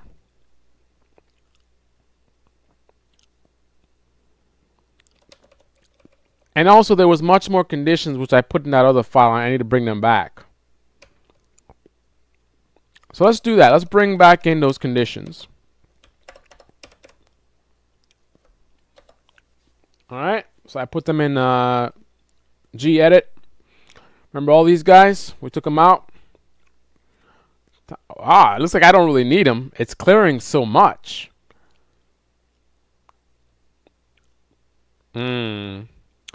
But the turtles is also missing. All right, let me not overcomplicate things. That's how it was before. It had these many clears, and that was working fine. So let's put it back.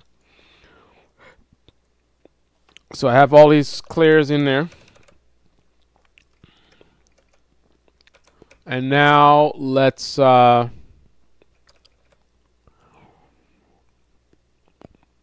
reactivate the turtles. Teenage Mutant Ninja Turtles, Teenage Mutant Ninja Turtles, turtles in a half shell. Is that what it is? I don't even know. Teenage Mutant Ninja Turtles. I think the turtles is number 6. Teenage Mutant Ninja Turtles, Teenage Mutant Ninja Turtles, Teenage Mutant Ninja Turtles. That's all I know. Turtles in a half shell. What happened? What the hell just happened?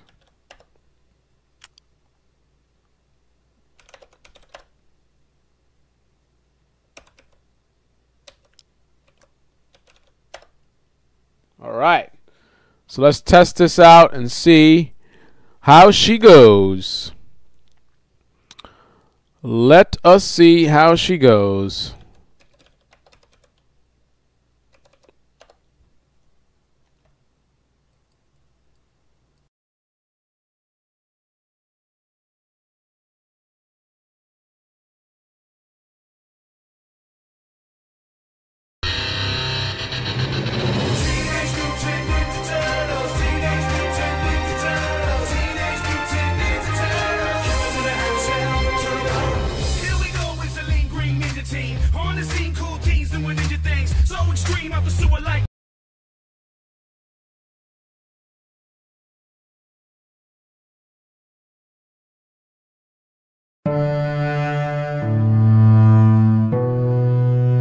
Alright guys, let's stay on track. So I think we're done. Let's see. CLS. I can't even spell now. Clear.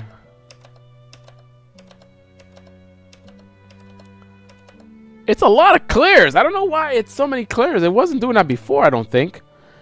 Mega noob, double. So much for randomizing. Wow. Mega noob twice in a row.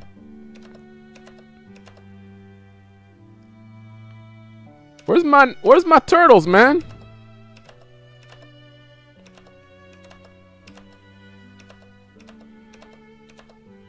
Turtles!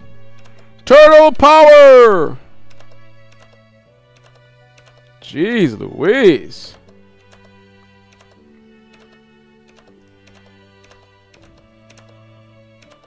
I don't get no turtles, man.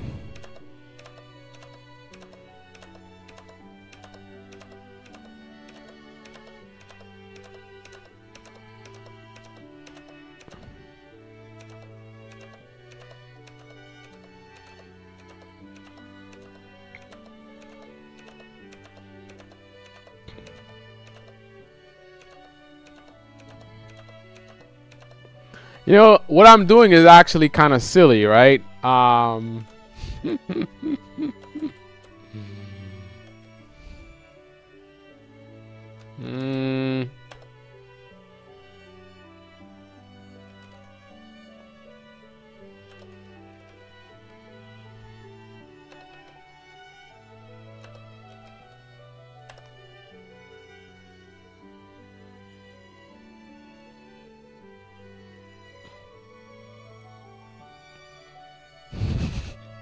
We're programming, man.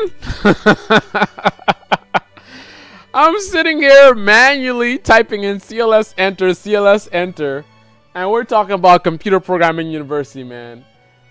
You know, the whole point of a lot of this stuff is to automate stuff, man. Right? We shouldn't be having to be doing stuff manually. I mean, the simple mundane task of typing in CLS. I don't need to do that. Why am I doing that for? A simple while loop. I don't even need the second. I put it in second interval. I don't even need a second interval. Let's modify this code. Do I need to sleep? I don't need to sleep. Why do I need to sleep for? I'm gonna take that out. Nobody needs any sleep, man. I don't need no stinking sleep. Let's see.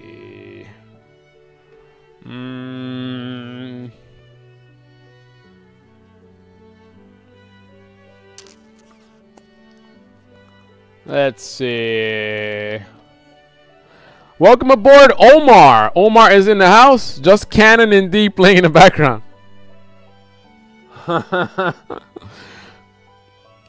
What we're doing is I created a script that randomly gives shoutouts to users, and just to get it done, sort of as like a beta version, I hard coded Mega Noob's name, one of my top subscribers' name in there.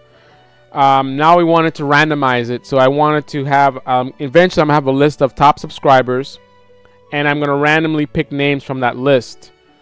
But for now, what I did is I put a list in the script itself with a few of the top subscribers' names in there, and I randomized the selection of those names. So randomly it picks a name and shouts it out. So randomly, when I type in CLS, it'll give a shout out to a random name from that list.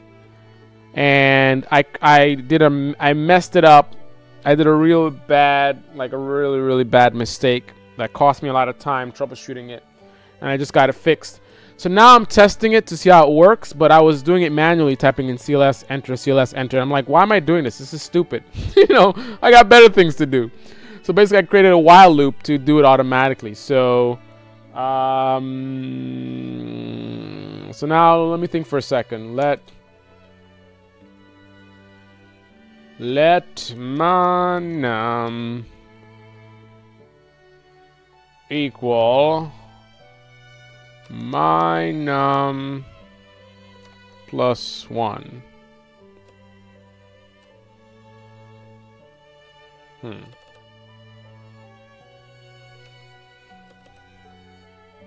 myNum. No, I don't want to do that. I don't want to do that. I want to take it. I want to do this outside of the loop. myNum equals 0, and then begin the while loop. Let's see if that works.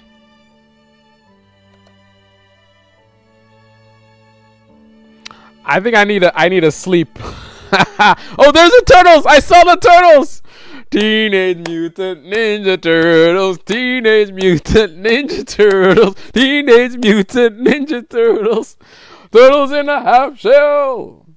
Oh man, yeah, this is cool. It serves a purpose. It's going very fast. I don't know how it looks to you guys because I'm live streaming, so I don't know what the frame rate is. Can you even see this? Can you guys see this? For me personally, I'm looking at it locally. I can see the options. It's fast, but I can read it. I can see the names are looping through. I can see Ali, Mega Noob, MJ Shahid. I can see the names are changing. I saw Turtle. I see a bunch of clears. So turtle again. So turtles are rare. I see. See, I don't see a turtle. See name, different names, clears, names, clears. So turtles are very rare. And that's fine. I mean, the biggest thing is I want to give shout outs to you guys. And it seems to be doing that at a fairly good pace. So I added some numbers in here, but I didn't actually do anything with the numbers. What I wanted to do was after every iteration of the loop, I wanted to put the number so we can see sort of a count. So let's echo myNum. Oh, I don't know what I'm doing. I think I'm doing Python. Oh man, I've been doing Python so long. Now I'm using Python syntax in my shell script. You can't just call a variable like that. That's Python. Here you have to actually say it's a variable with the $sign. So now there you go. Look at that. Look at that. This thing just ran 100 times, 200 times, 300 times. So there's our count. Woo! I saw at least 50 turtles. MJ Shahid, can you actually see the turtles? It's going so fast. Oh, Nara said he can see the turtles too. Wow. I not only like turtles, I see turtles.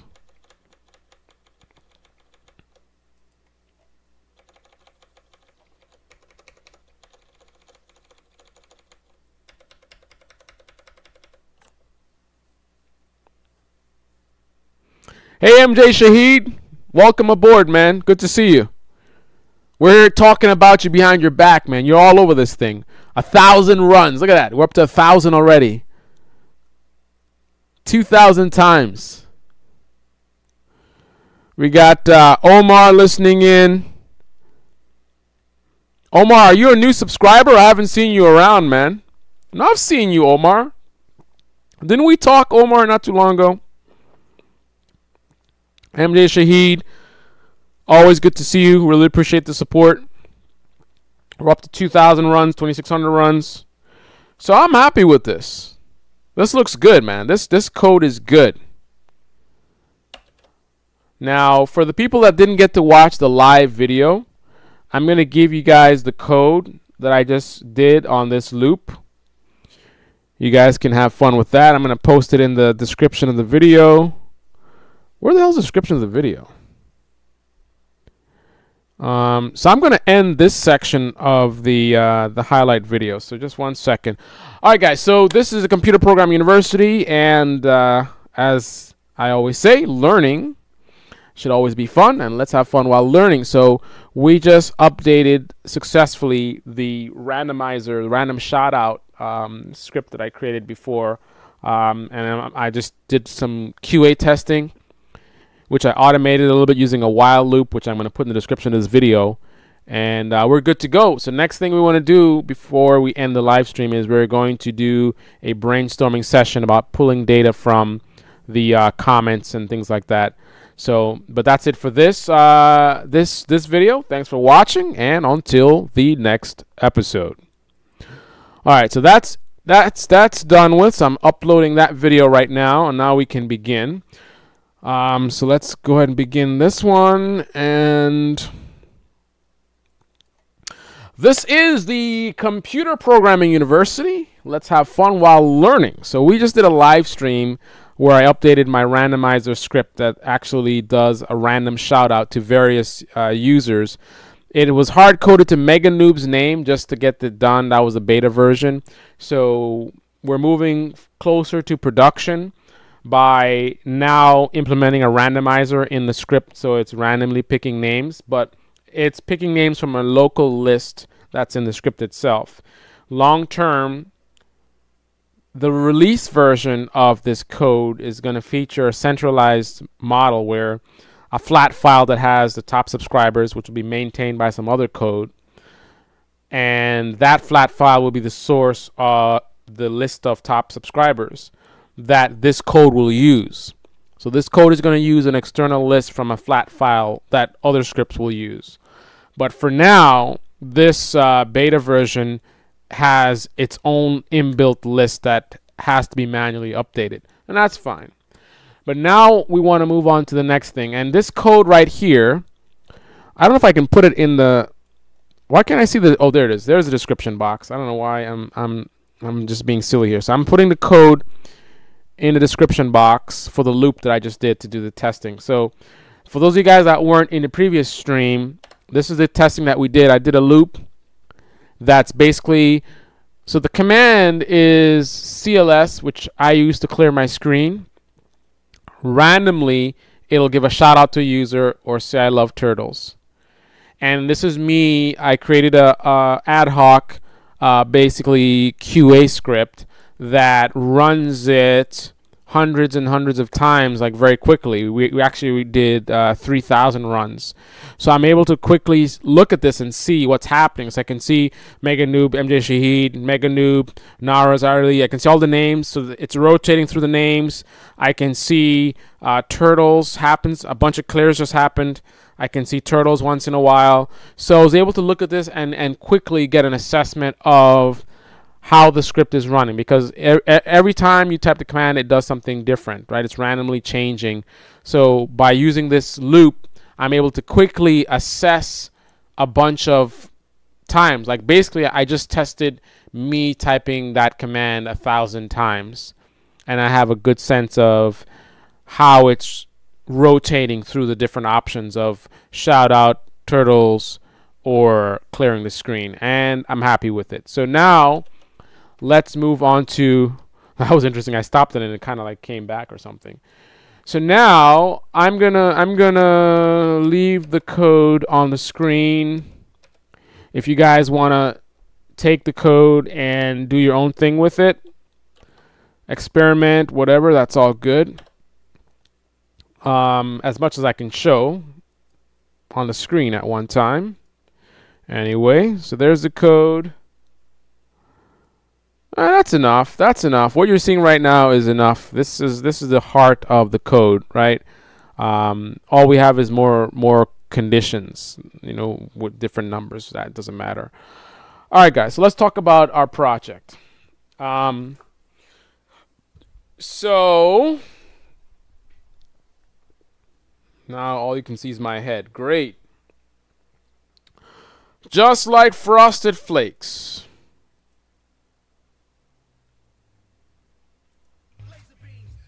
With the shell shock pizza king, can't stop these radical dudes. The secret of the ooze make the chosen few emerge from the shadows to make their move. The good guys win and the bad guys lose.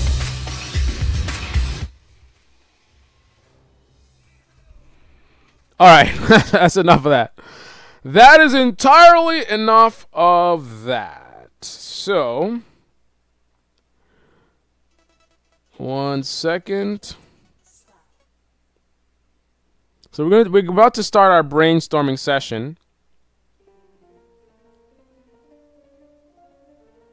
Just bear with me one moment.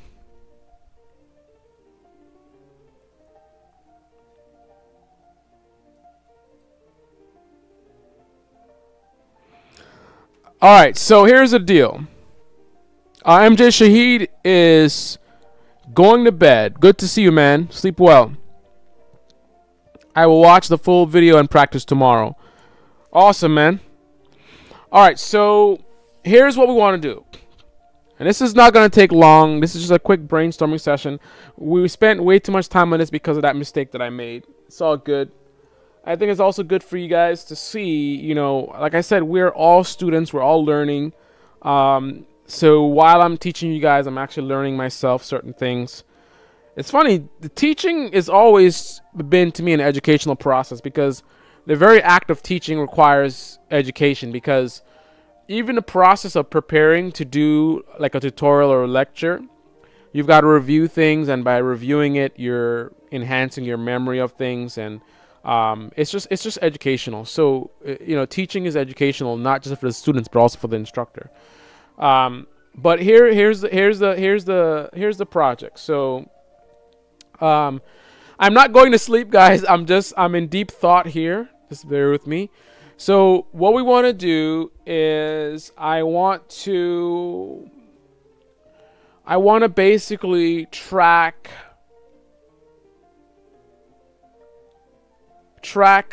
you guys' comments. So the question is, and you guys can Google this. Do some research as well, either during the live stream or later on. Do some research. Is there a YouTube API that we can plug into? And what can we do with that? Because basically what I would want to do is I would want to be able to talk to the YouTube website. So when I log into YouTube, I log into my account and I can go through the different menu options.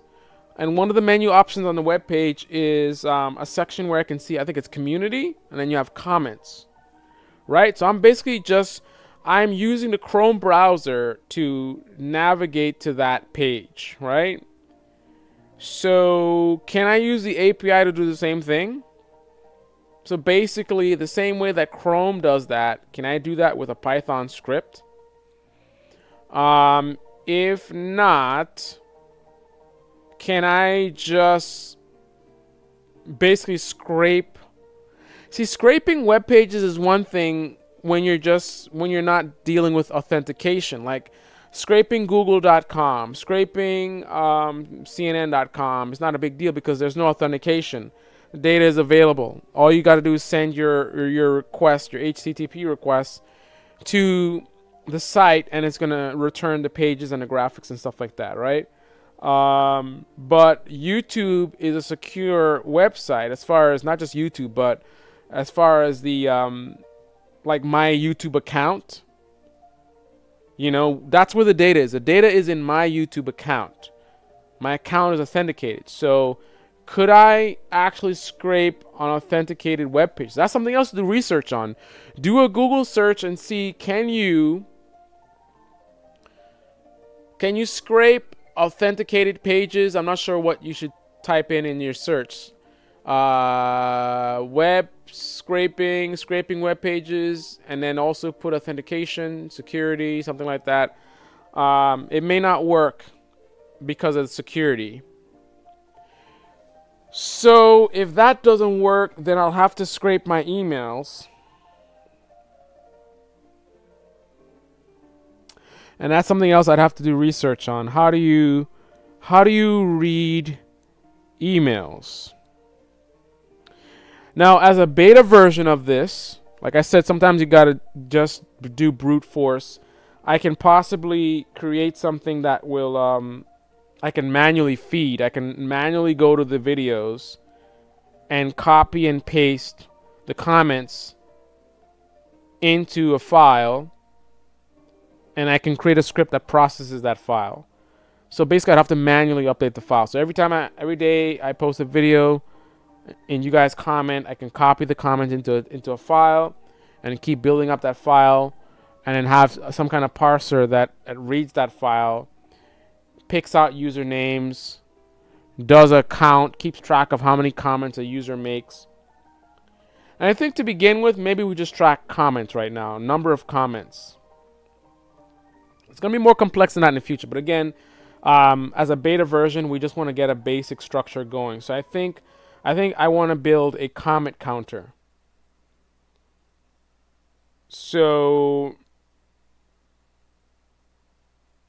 let's build some pseudocode. What are you guys saying?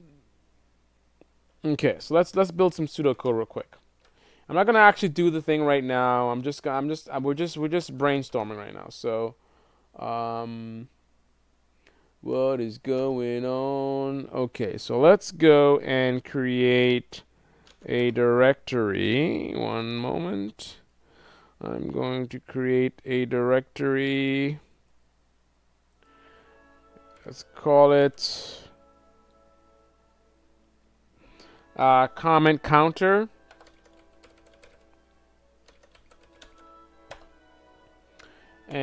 let's get this crap off the screen. I can't even touch that. That's gedit. Nope, not gedit. What is that? That's one of the Python interpreter screens. There we go. Get out of my screen, man. Alright, so we've created a directory. Let's go to that directory. Comment, counter. Let's clear the screen. I just used my clear screen thing. Now, let us build our pseudocode. So, vim comment counter dot py.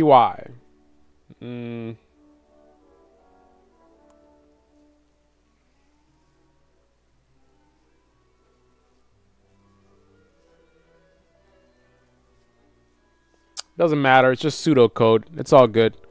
That'll work. All right. So here's what we're doing. So let's put a base note.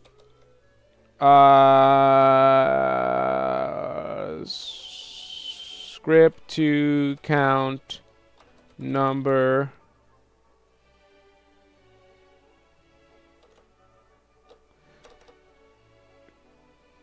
keep track of total comments, and you guys are welcome to try to do this as well, right? We can do this as one of our first community projects. So I'm giving you guys the basic idea, the pseudocode.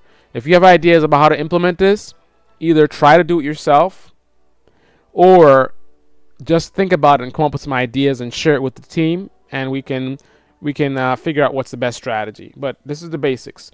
Script to keep track of total comments by user, by subscriber. So we want to have some variables. So let's comment on the variable. So in this file, in this script, we have some variables.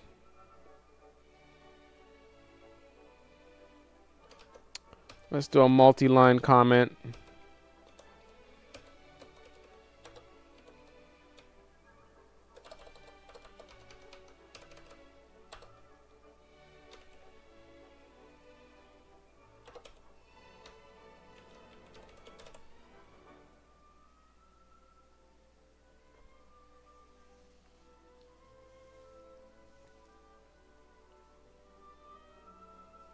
Let's keep it easier to read. Let's make it total comment. Total comments.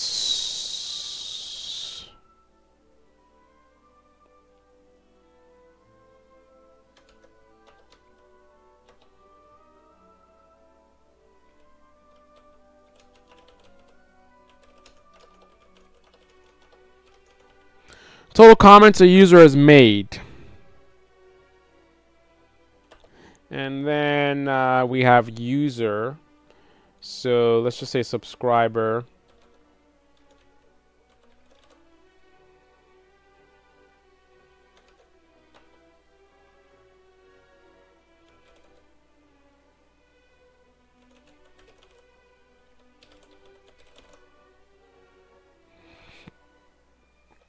So we keep track of total comments and we keep track of the user. That's it. That's all we're tracking, really. So I would need to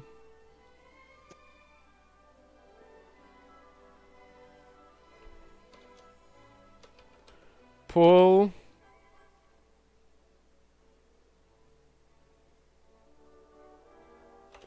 comments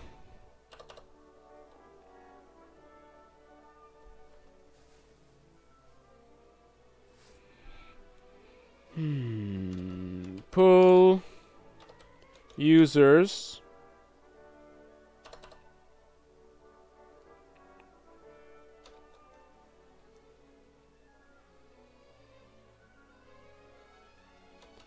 loop through users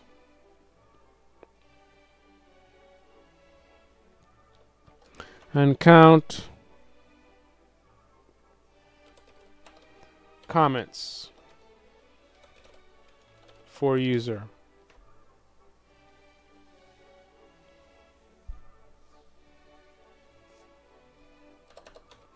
Store data in flat file.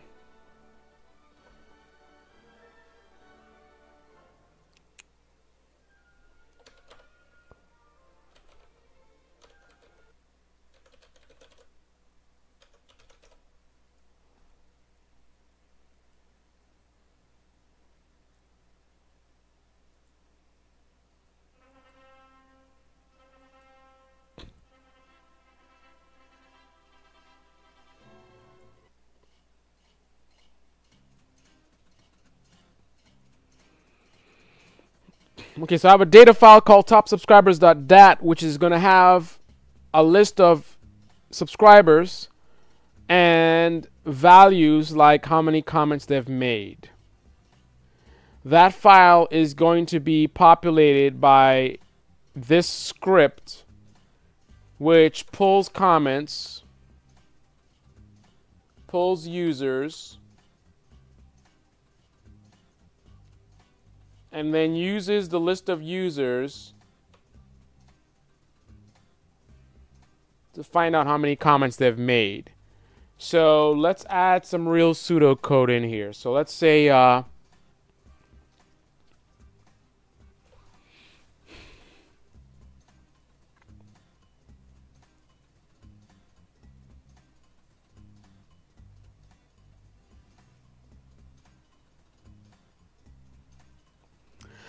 I think we can search for the username.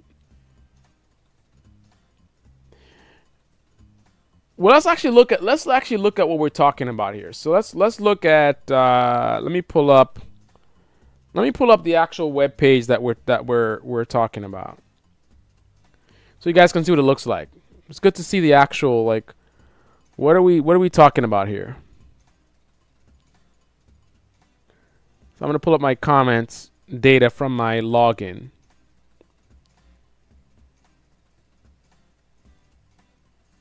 Ah, Mega Noob saw his name 19 hours ago. I didn't see your comment. He says, how I love being assigned to the awesome one variable. Can you put me into an infinite loop so that I remain assigned to that variable? That's not going to happen, Mega Noob. All right. So actually, this is the comment section, so I might as well bring this over. This is what I want to show you guys anyway.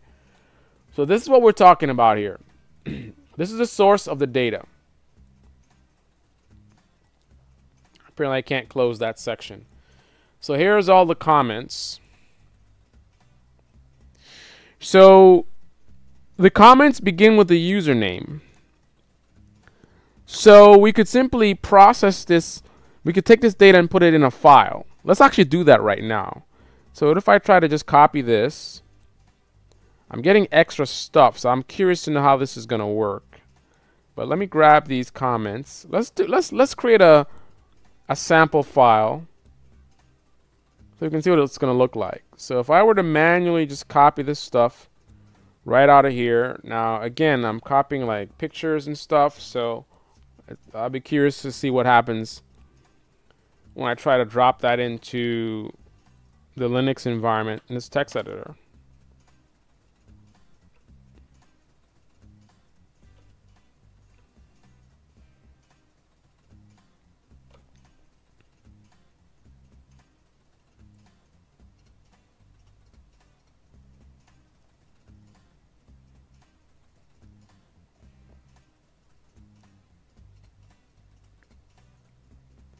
So we can probably easily target the username.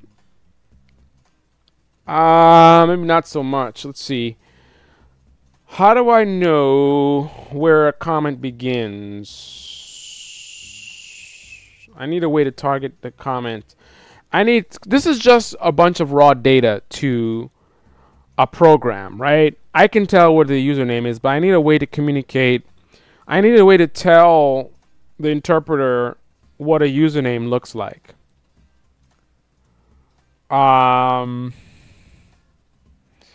this is a little bit complicated because I can't say on the first line, the first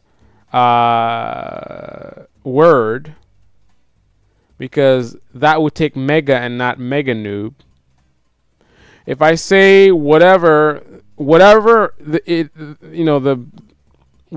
top line has from the beginning of the line, which would be caret, to the first number, I can't do that. What if you have a number in your name? I might be able to target all the options of times. But what if you say hours in your text? Maybe ago. Maybe I can target ago. Does it always say ago? One day ago. So maybe that's what it is. So I look for, it says one day. So it's always word ago. Maybe that's the pattern, right? It's word ago. So if I can target word ago, then I can say wherever you find this, grab everything to the left of that. That might be the trick. I think that's what it is. Every time you see, oh, but what if somebody types that in the comment itself?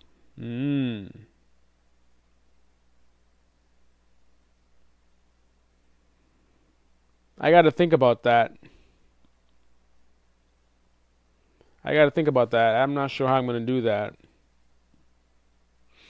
So let's put that note. We're not actually doing the code here, so let me just grab this and put it in there as a note for me to think about, or for us to think about, rather.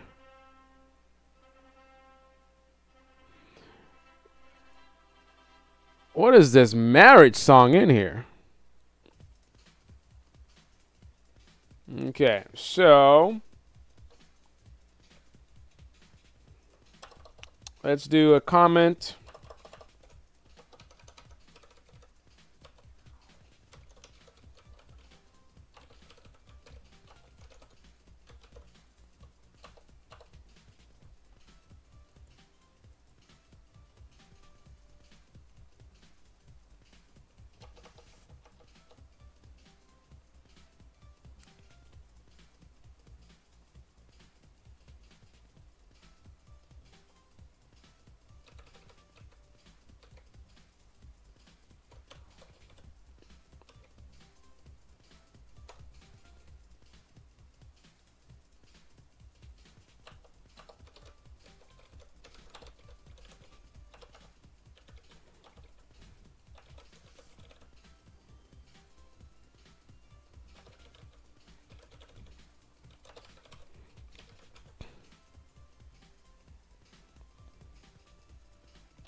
All right, so basically caret, or this upper arrow, means the beginning of the line when you're shell scripting. So I'm saying pull all values between this and the beginning of the line. So that's going to give me everything here and assign that to the variable. Now that's not 100%, but I think just to get things going again as a beta testing, I'm gonna do that. I'm gonna set it up to target whatever is between there. So if someone puts in their comment,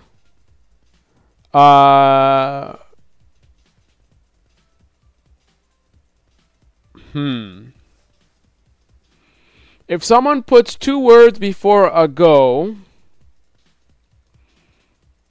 on the first line of their comment, any paragraph in their comment, this code is going to think that whatever's to the left of that is a username. So that would be a failure. But as a beta version, I am happy with that. I'm happy with, because it's unlikely to happen. I mean, I'm sure it'll eventually, but it's not very probable that it will happen. And if it does, it will be very rare. I can't think of many sentences where it's like, well, yeah, why not? Some guy says like, you know, hey guys, 3 days ago I was trying to do something, and then the script is gonna be like, oh, this is a username. So whatever, that's fine. Bottom line is, I just want to get a base thing working. Even something that would be dumb and pick up things that are not usernames is fine if it's functional. The thing is to get something that actually works, that actually does something, or not just does anything, but does kind of what I want to do, and then I can perfect it and enhance it. But right now I got nothing but an idea. I want to get past the idea phase to actually having something I can mold. So I would say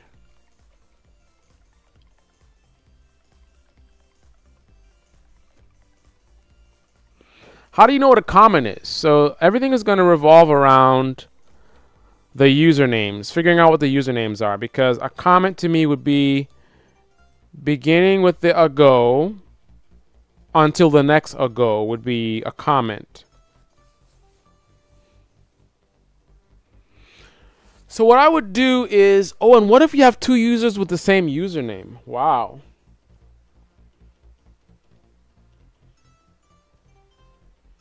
That's a problem. That's a big problem, actually. Wow.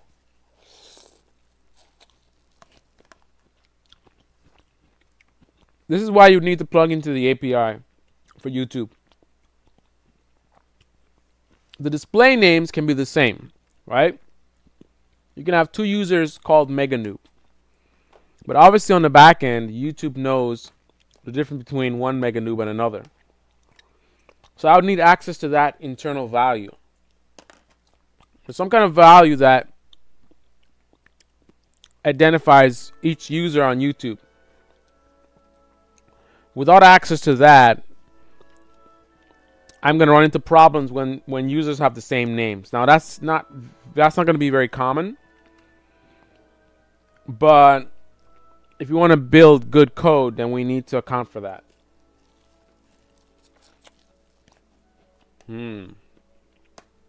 That's going to be really tough. So I got to think about that. Let's not get sidetracked. Let's do another note in here.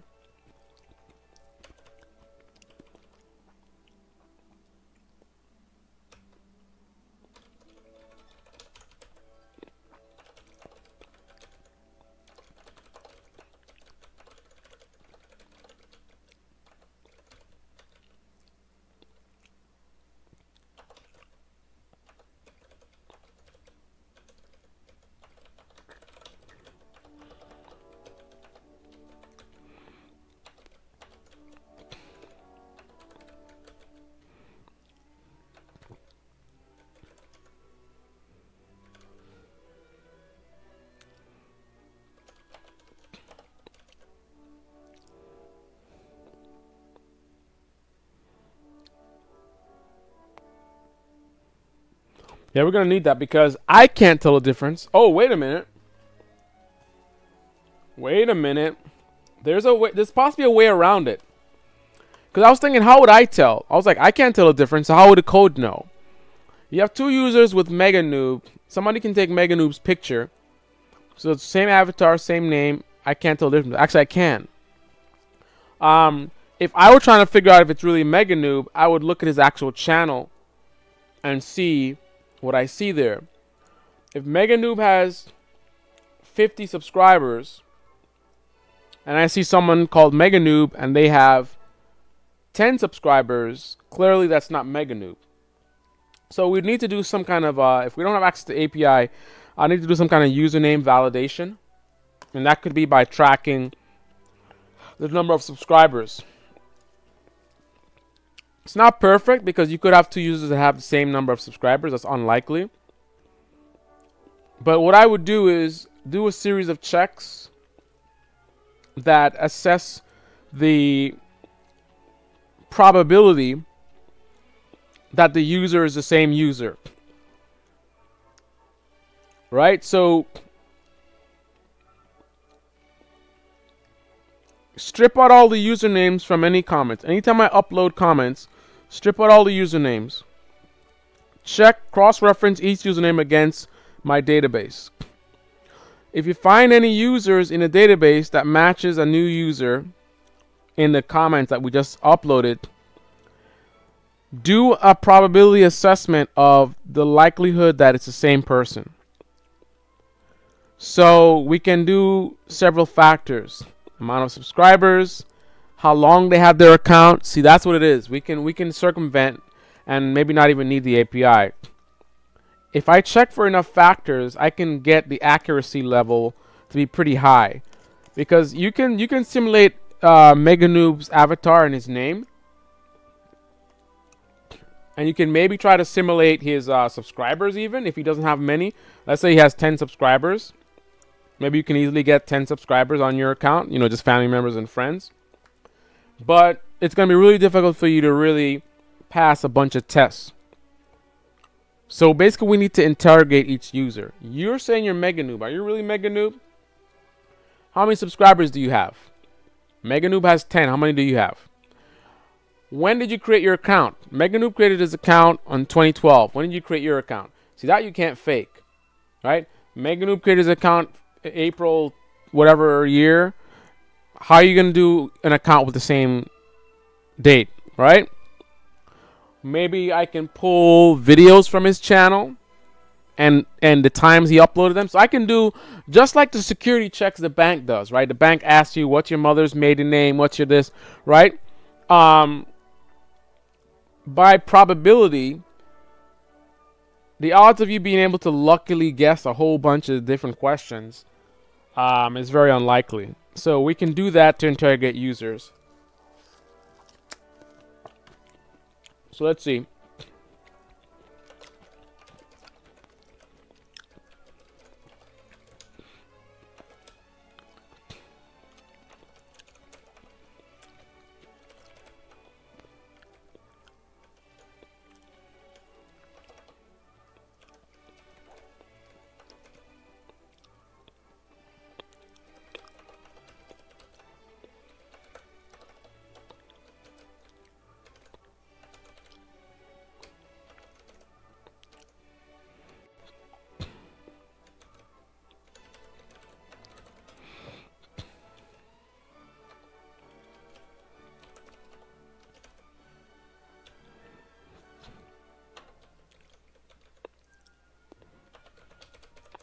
Yeah, that's good enough. We can do, I think I can easily, as long as I can pull these data, I can pull your creation date, then I think we can have a high level of accuracy in terms of being able to prevent a confusion where two people have the same user account.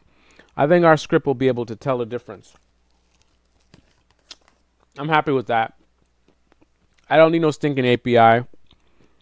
We don't need no stinking API, guys.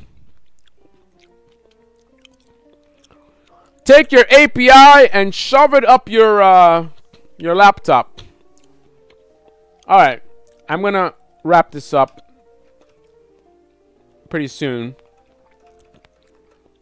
So pull comments.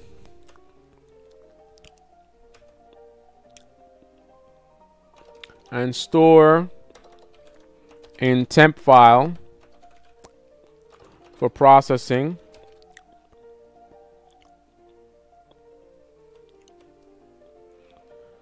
Pull users from temp file and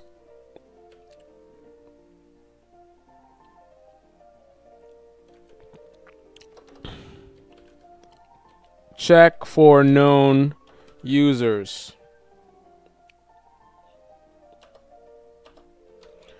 If known users found, interrogate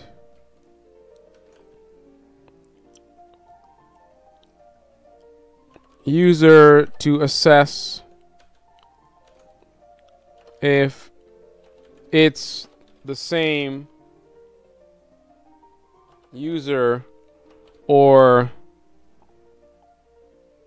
if they just have same name.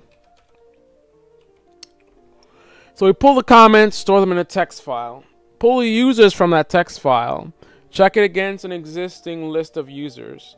Any matches, interrogate those matches to see if it's actually the same person.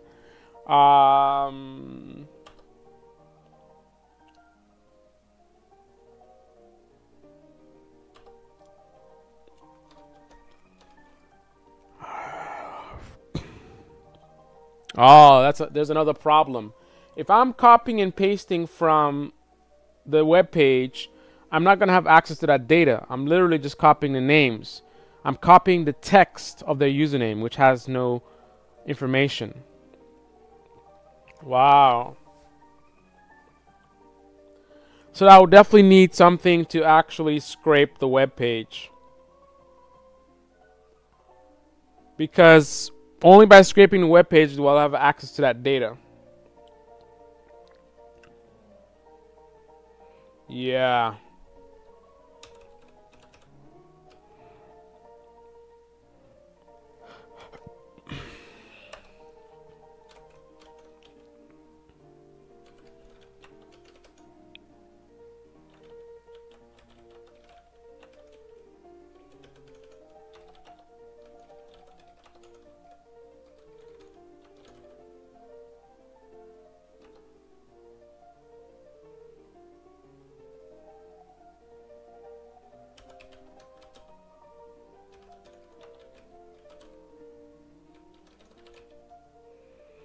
Okay, so we scrape data so that you have access to the account details for unique interrogation, uniqueness interrogation. Pull the users from the temp file. Check for known users.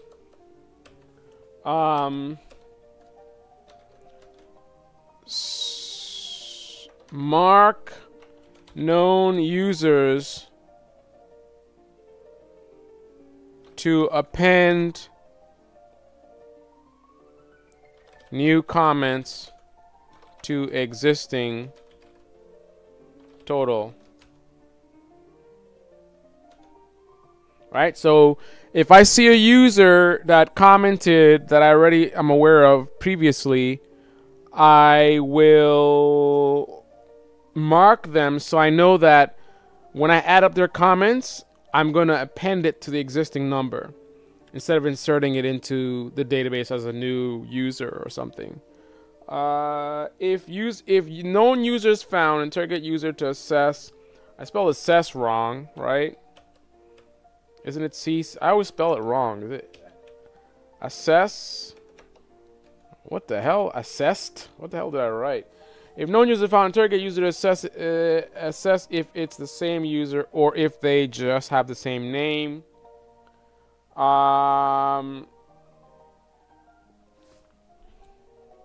I guess in my own database, I should have my own unique key, right? So instead of just storing myNum, every user I store in my database should have a unique key. So I could say user number 1, user number 2. So every one of them has a unique number associated. So that way I can store 2 myNums, myNum 1 and myNum 2, right? If known users found, interrogate user to access if it's the same user or if they just have the same name.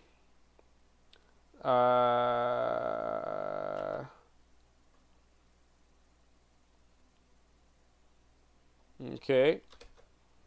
So now we need to add up the comments. Okay, so I'll need to put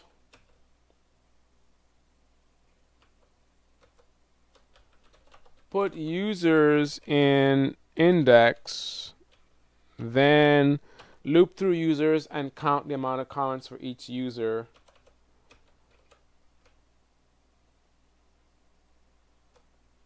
And store in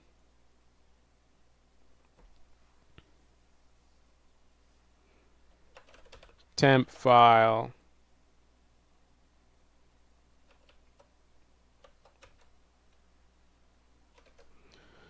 append to a existing count for known users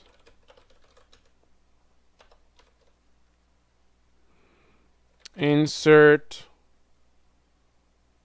count for new count for new users.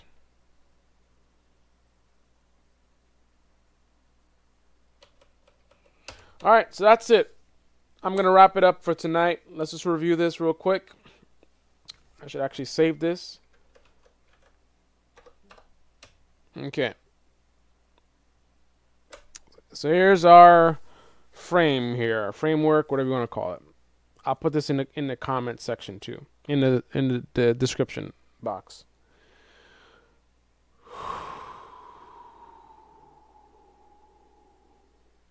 Okay, so this is a script to keep track of total comments by subscriber.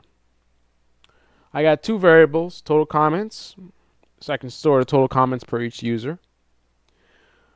And then I'm going to store the subscriber names. So try to pick as many subscriber names from the list. Basically go through, pull out all the subscriber names, store that somewhere. All right? Pull the comments and store in the temp file for processing. So now we have a temp file with all the comments in there. Now scrape that data. Okay, so that's just an additional note.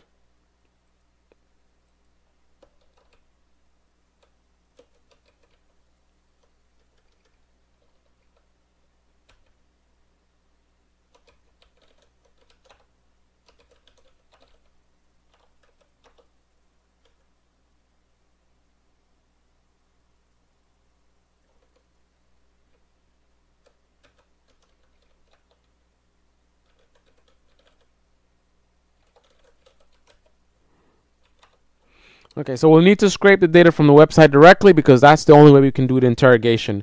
That's the only way I can access when you created your account, anything about your videos, all the stuff that I need to check to make sure, are you a new user or an existing user? All right. So pull users from the temp file and check for known users. So in the list, I find myNum, check existing list. Is there somebody named myNum? Hey, there's a myNum there. Okay. So I found a match. myNum is in the comments, but I already know about a myNum. So the question is this the same person?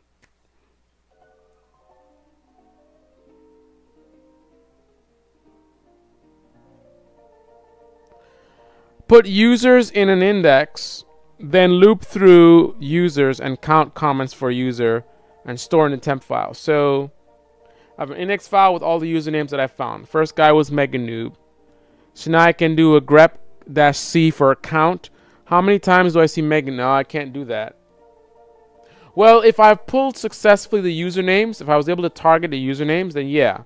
No, but how do I count it? The same way I was able to pull it. So I'm gonna target all the usernames where the usernames are. So even if you mention a username in a comment, that's going to be irrelevant because I'm targeting the username where it is. It's to the left of the ago, days ago, hours ago. So that's the only thing I'm going to count. So how many times do I see a value to the left of blank ago? How many times do I see that? And count for each name. So in the list, the first name is myNum. How many times do you see myNum listed to the left of blank ago? that number is equal to how many comments MegaNoob made. Since I already know MegaNoob, I can take that value, the total value of how many times MegaNoob's name appears to the left of blank ago, take that value and append it to an existing value, which represents the total amount of comments that MegaNoob has ever made. So let's say MegaNoob has made a total of 100 comments. That's in a file. It says MegaNoob, total comments 100. So when I find him in this file, I'm going to count how many times. MegaNoob, 1 comment, 2 comments, 3 comments, 4 comments. 4 comments from MegaNoob. Go to that text file that has the amount of comments that MegaNoob has made and take that value and add the new value to it. So now his total is up to date. Good to go. New users, simply count how many comments and then insert their names and the total count from this run into there, because they don't have any. This is the first time you found them. So whatever the total is for that video is going to be the total for that user. So just take their name and the total comments and put it right into the file. I think that's it. Store the data in flat file. Top subscribers at that. Append to existing count for known users. Insert new count for new users, which I just said. And this is just sample data to use. I think that's it, man.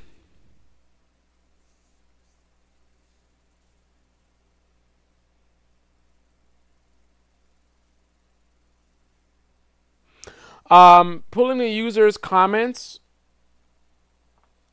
because I need to interrogate whether it's a unique user or not, because I don't have access to their unique identifier, that I would need an API, access to an API to find that kind of information. I could pull it from their database. I don't have access to their database, and I don't think I'd ever get access to their database. Yeah, so I need information that's on the website, that's only on the website. So I can't just copy and paste comments. Like, see right here, I copied a comment from MegaNoob. This has no value. It's a string. It's useless to me. All I know is MegaNoob. There's no more information other than MegaNoob. Right? So this could be a fake MegaNoob account, and I would never know.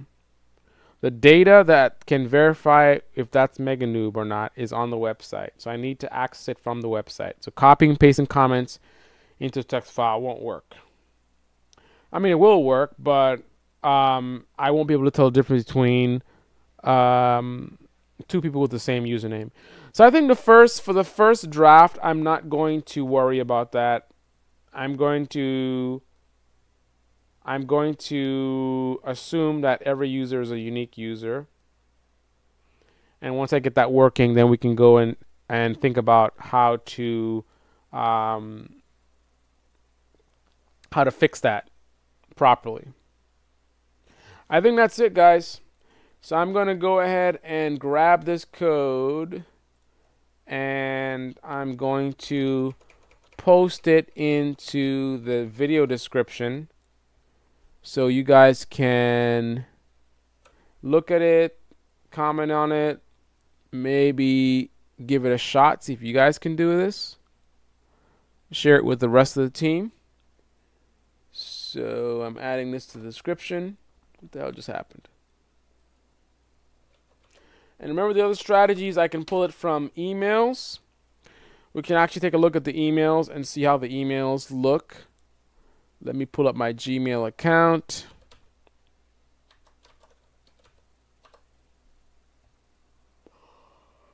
I'm getting tired now. I gotta shut this down. I think I still got some veggies in the stove. It's probably cold by now. Wow.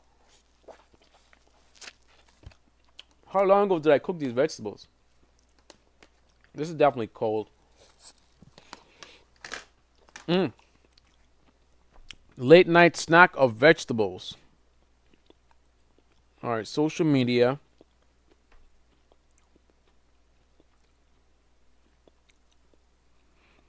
So there's new reply and new comment, which comes into my mailbox. For the sake of discussion, I'm going to do new comment.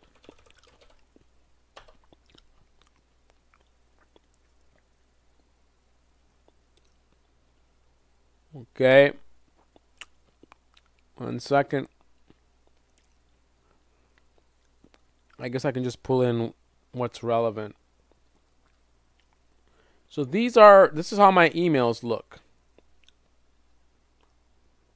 Right? So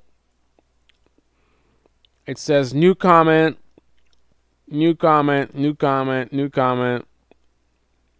I don't know why this comes up. Let me put it in quotes, perhaps. Yep, that did it. So these are all the comments. So now, let's look at what the actual comment data looks like.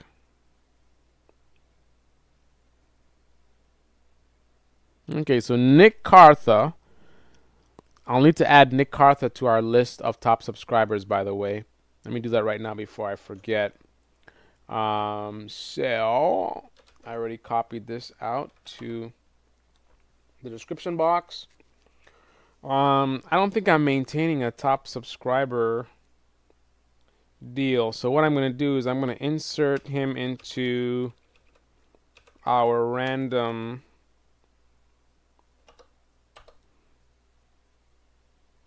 So let's add him to the list as a top subscriber. So comma, single quotes. Let's take Nick's name. Before I forget, might as well do it right now. Paste it in there.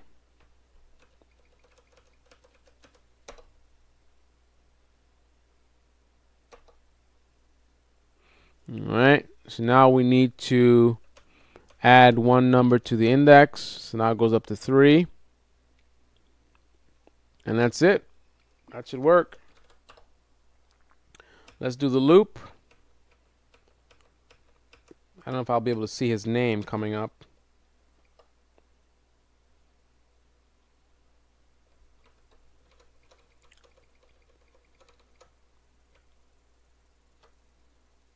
There it is. I saw it. I saw it. He's in there. He's now in there.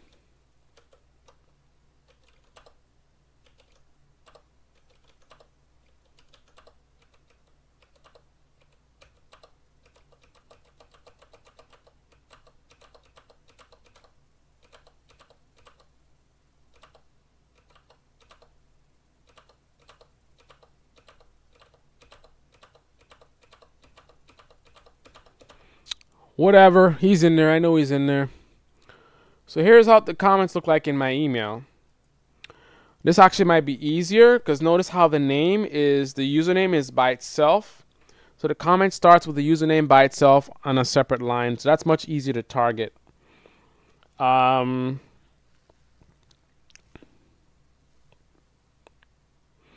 got to do research into email parsing. I'm not sure how you even approach that. I mean, yeah, I need to think about that because I'm not sure how this would even work. How do you see your emails? I need to basically be able to read my emails from a Python script. So essentially I would need like an email reader, a very minimalistic email reader. It needs to at least be able to, so then I'm gonna need authentication again because it needs permission. You can't just go read my mailbox. So it needs to be able to log into my email and then take the contents of each email and put them into a file for processing. So that's another option. But the problem with that is, see, we're gonna have to parse the web pages or scrape the web pages because again we have the problem of how do I know who this is? This could be somebody with the same name. I need to know who these people are, and the only way to know that is from YouTube. Right? I can actually look at the channel and see, join, date, and all this kind of stuff. So I need something that'll be able to do just what I just did. You know, find this user's channel, go to this page, which is the username / about. So get this URL for that user, and then check the page source, right? Assign the, we can define what a date looks like, right? Pull this date value after the string joined and match it up against known records. So for this guy, it says August 18, 2012. So another guy comes in with the same name, Nick Cartha. I can pull up this page for that user, look for the joined, and then pull this string and see if it's a match. I can look at the amount of, I don't know if I want to track subscribers. Anyway, I'm getting too complicated. This is, I just want to do a quick outline, right? We'll figure this out over time. The point was just to get a quick outline. So I think we're good to go. What the hell?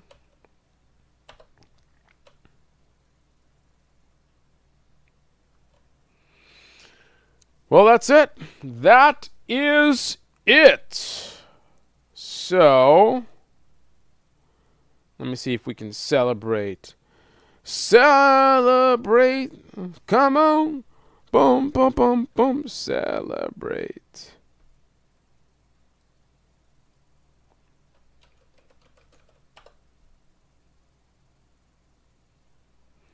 Tracks.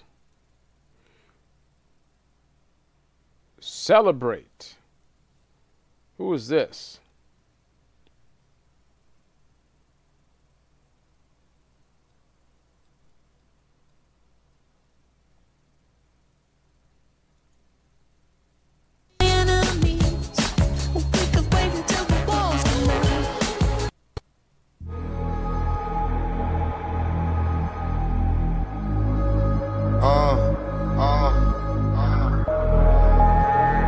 Smoke weed every day. I fucked around and just brought it. So You bad off for a bitch. Broke niggas be joking. Little niggas need coke.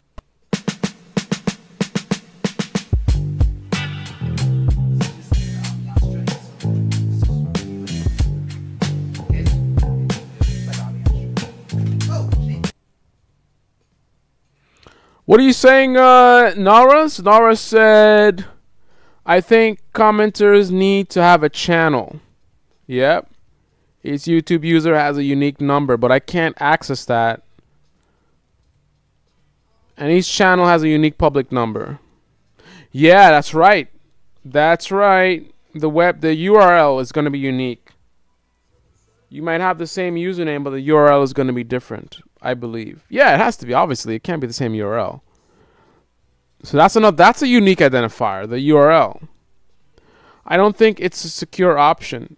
I mean, it's not a secure option to give an application the access to your mail to read comments and parse them. Here's an idea. So I'm going to end the stream with this final note. Something that will extract my emails. So allow me to export my emails. So just like how I pulled out all of these comments right here, so something that can allow me to extract or export these emails and put them into a text file, right? Something that allows me to do that would be all I would need, maybe. But once again, remember, email, we're already limited. We can't do email because I need access to information about their account. So let's forget about email.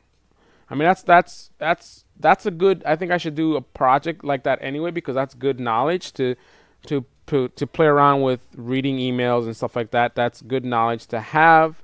It would be a great exercise to go through. I'm sure we would learn a lot from that.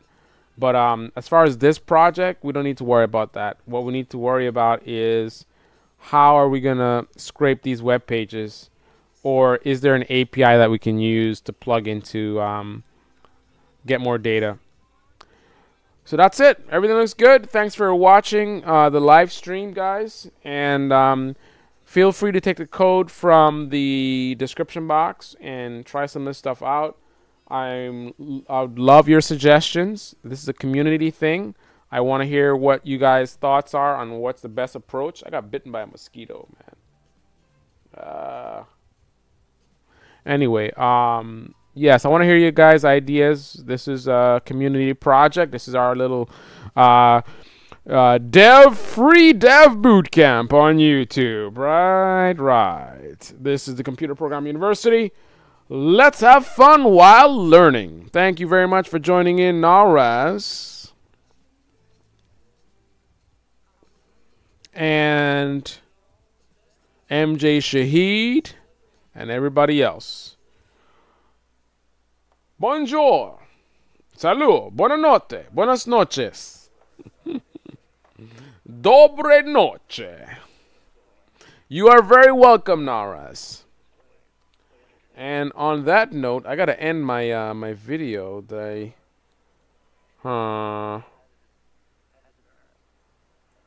End time. And boom. And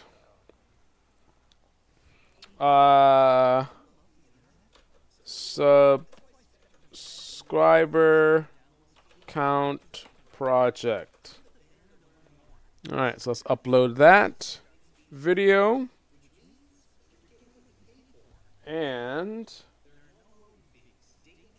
let's do our outro.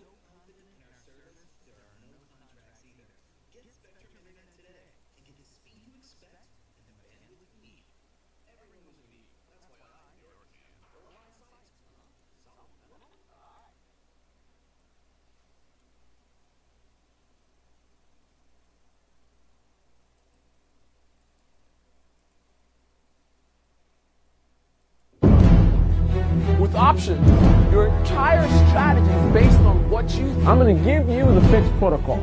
Options Greeks.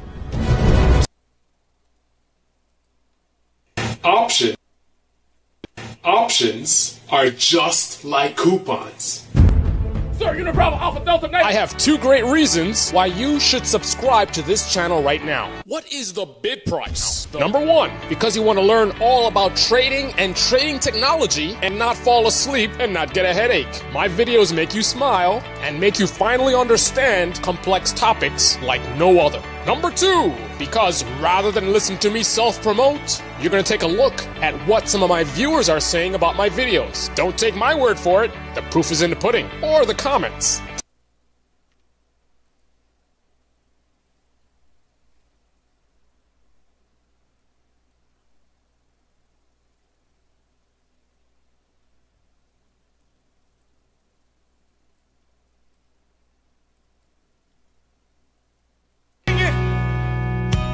Saying the words, I'll see you around.